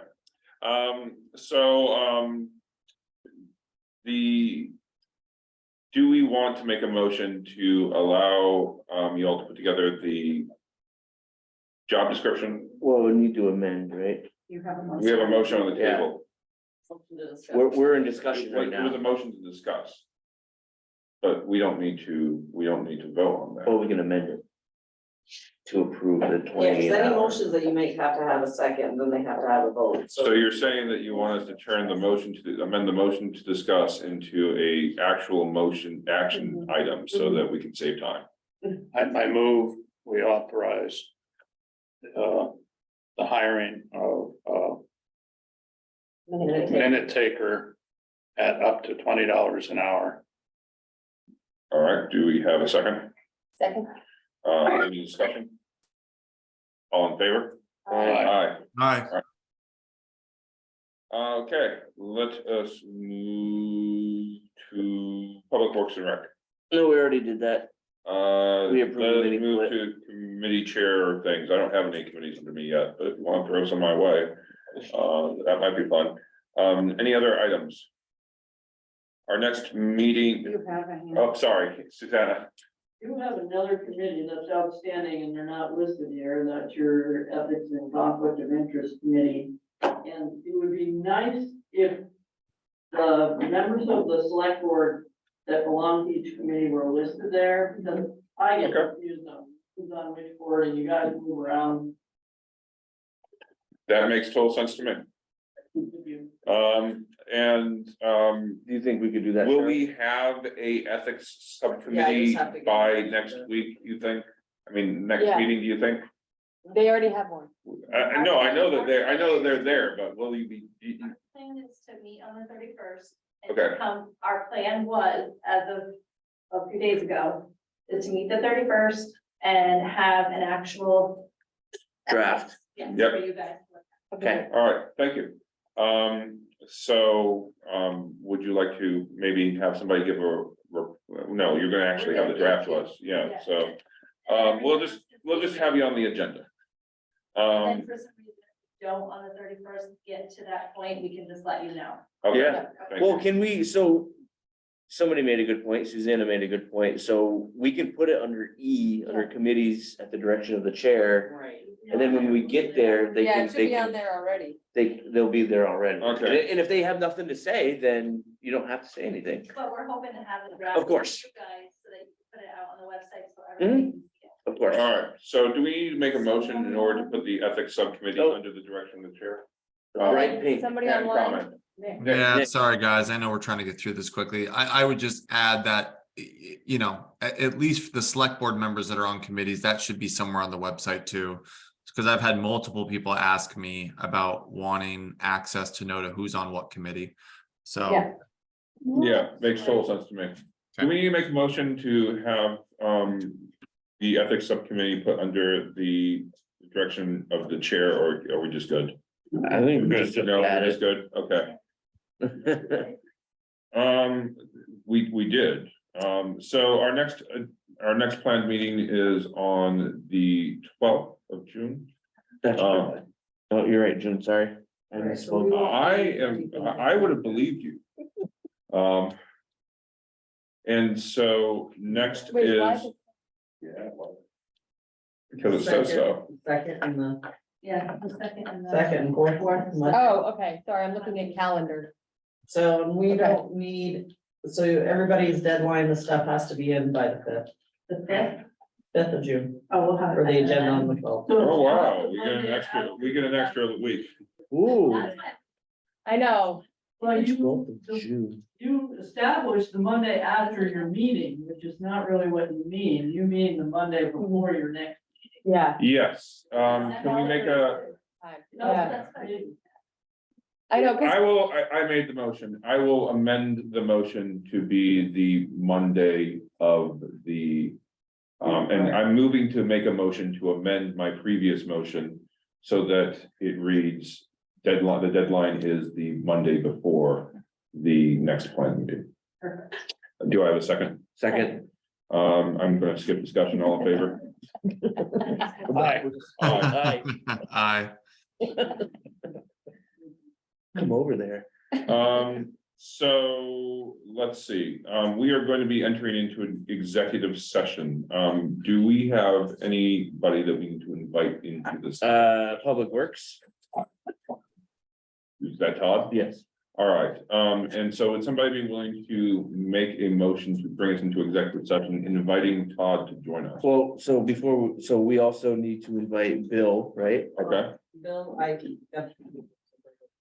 Okay, so and Cheryl and Dawn if she wants to. okay. Carl, you wanna make that, you're really good at that.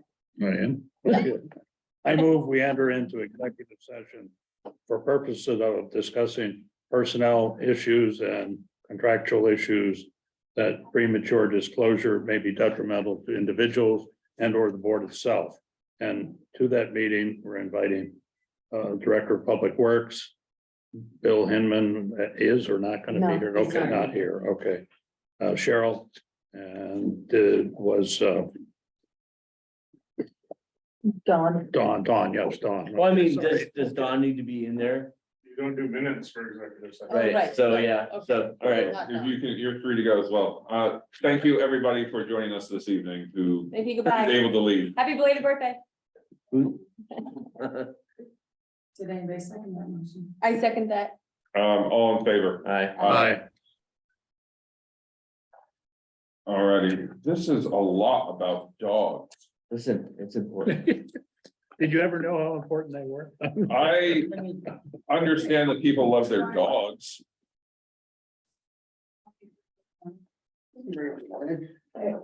I think we're staying So I here. think we're just We don't staying have to here. go in there, yeah.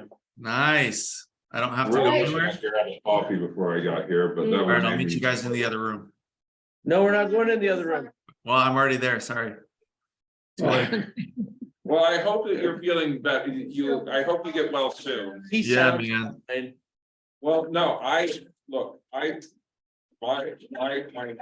daughter got COVID during the height of the pandemic, and we all just sort of bunkered down and expected everybody would get sick.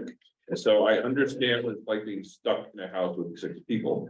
Somehow I didn't get COVID. You wanna know? I don't know how that worked. So I got COVID. I was quarantined to my bedroom. My wife and daughter and son got COVID. I was quarantined to my bedroom because it was different times. And then me and my daughter got COVID. I don't know how. And we didn't even really know. And then by the time it was too late, my wife and daughter never got it. Wait, Yeah. what is it with? Knock on wood, but for some reason. Getting COVID. What's that? To avoid getting COVID, period. It will happen eventually. It will. Yes. I Nick? saw them and I'm like. Can you hear me? I can. Okay. What are you Put sick it right with? there. I don't know yet. So we think my son just has like a normal virus, but now I'm a As little. long as it's worried. not the stomach bug. No, God, no. If it was a stomach That's my bug, line. I wouldn't be on the That's call. it. I'll take anything else except for the stomach bug. They're so. I'll tell you what, Shannon. I had the norovirus a couple of years ago. And Oh, God. that took me down. Yeah. Yeah, no, they're terrible. Oh my God, the stomach bug is the worst. That's when I become a germaphobe. Yeah, that's why you were like, That's my yes, line. that's it. No, right now, just sore throat and body aches, thank God. Want to move into here because, Cheryl, you just want the leather seat. I mean, if Nick's still there, I don't see a point in moving, because then you have to open up your phone and. Call in. Can I help you or no? he's got microphones. Oh, okay, then, yeah, I guess that might be faster. Nick, want to call myself? Yep. Said I'm going home. Yeah, No. yeah. Is there anything we can do to make it No, I'm easier for fine. you, or maybe set up something so that you can review?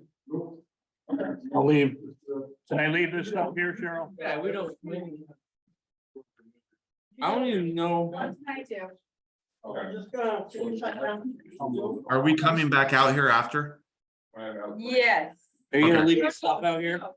We're not. Okay, and I stop recording on your neck. Pick your number. Yeah, I've seen.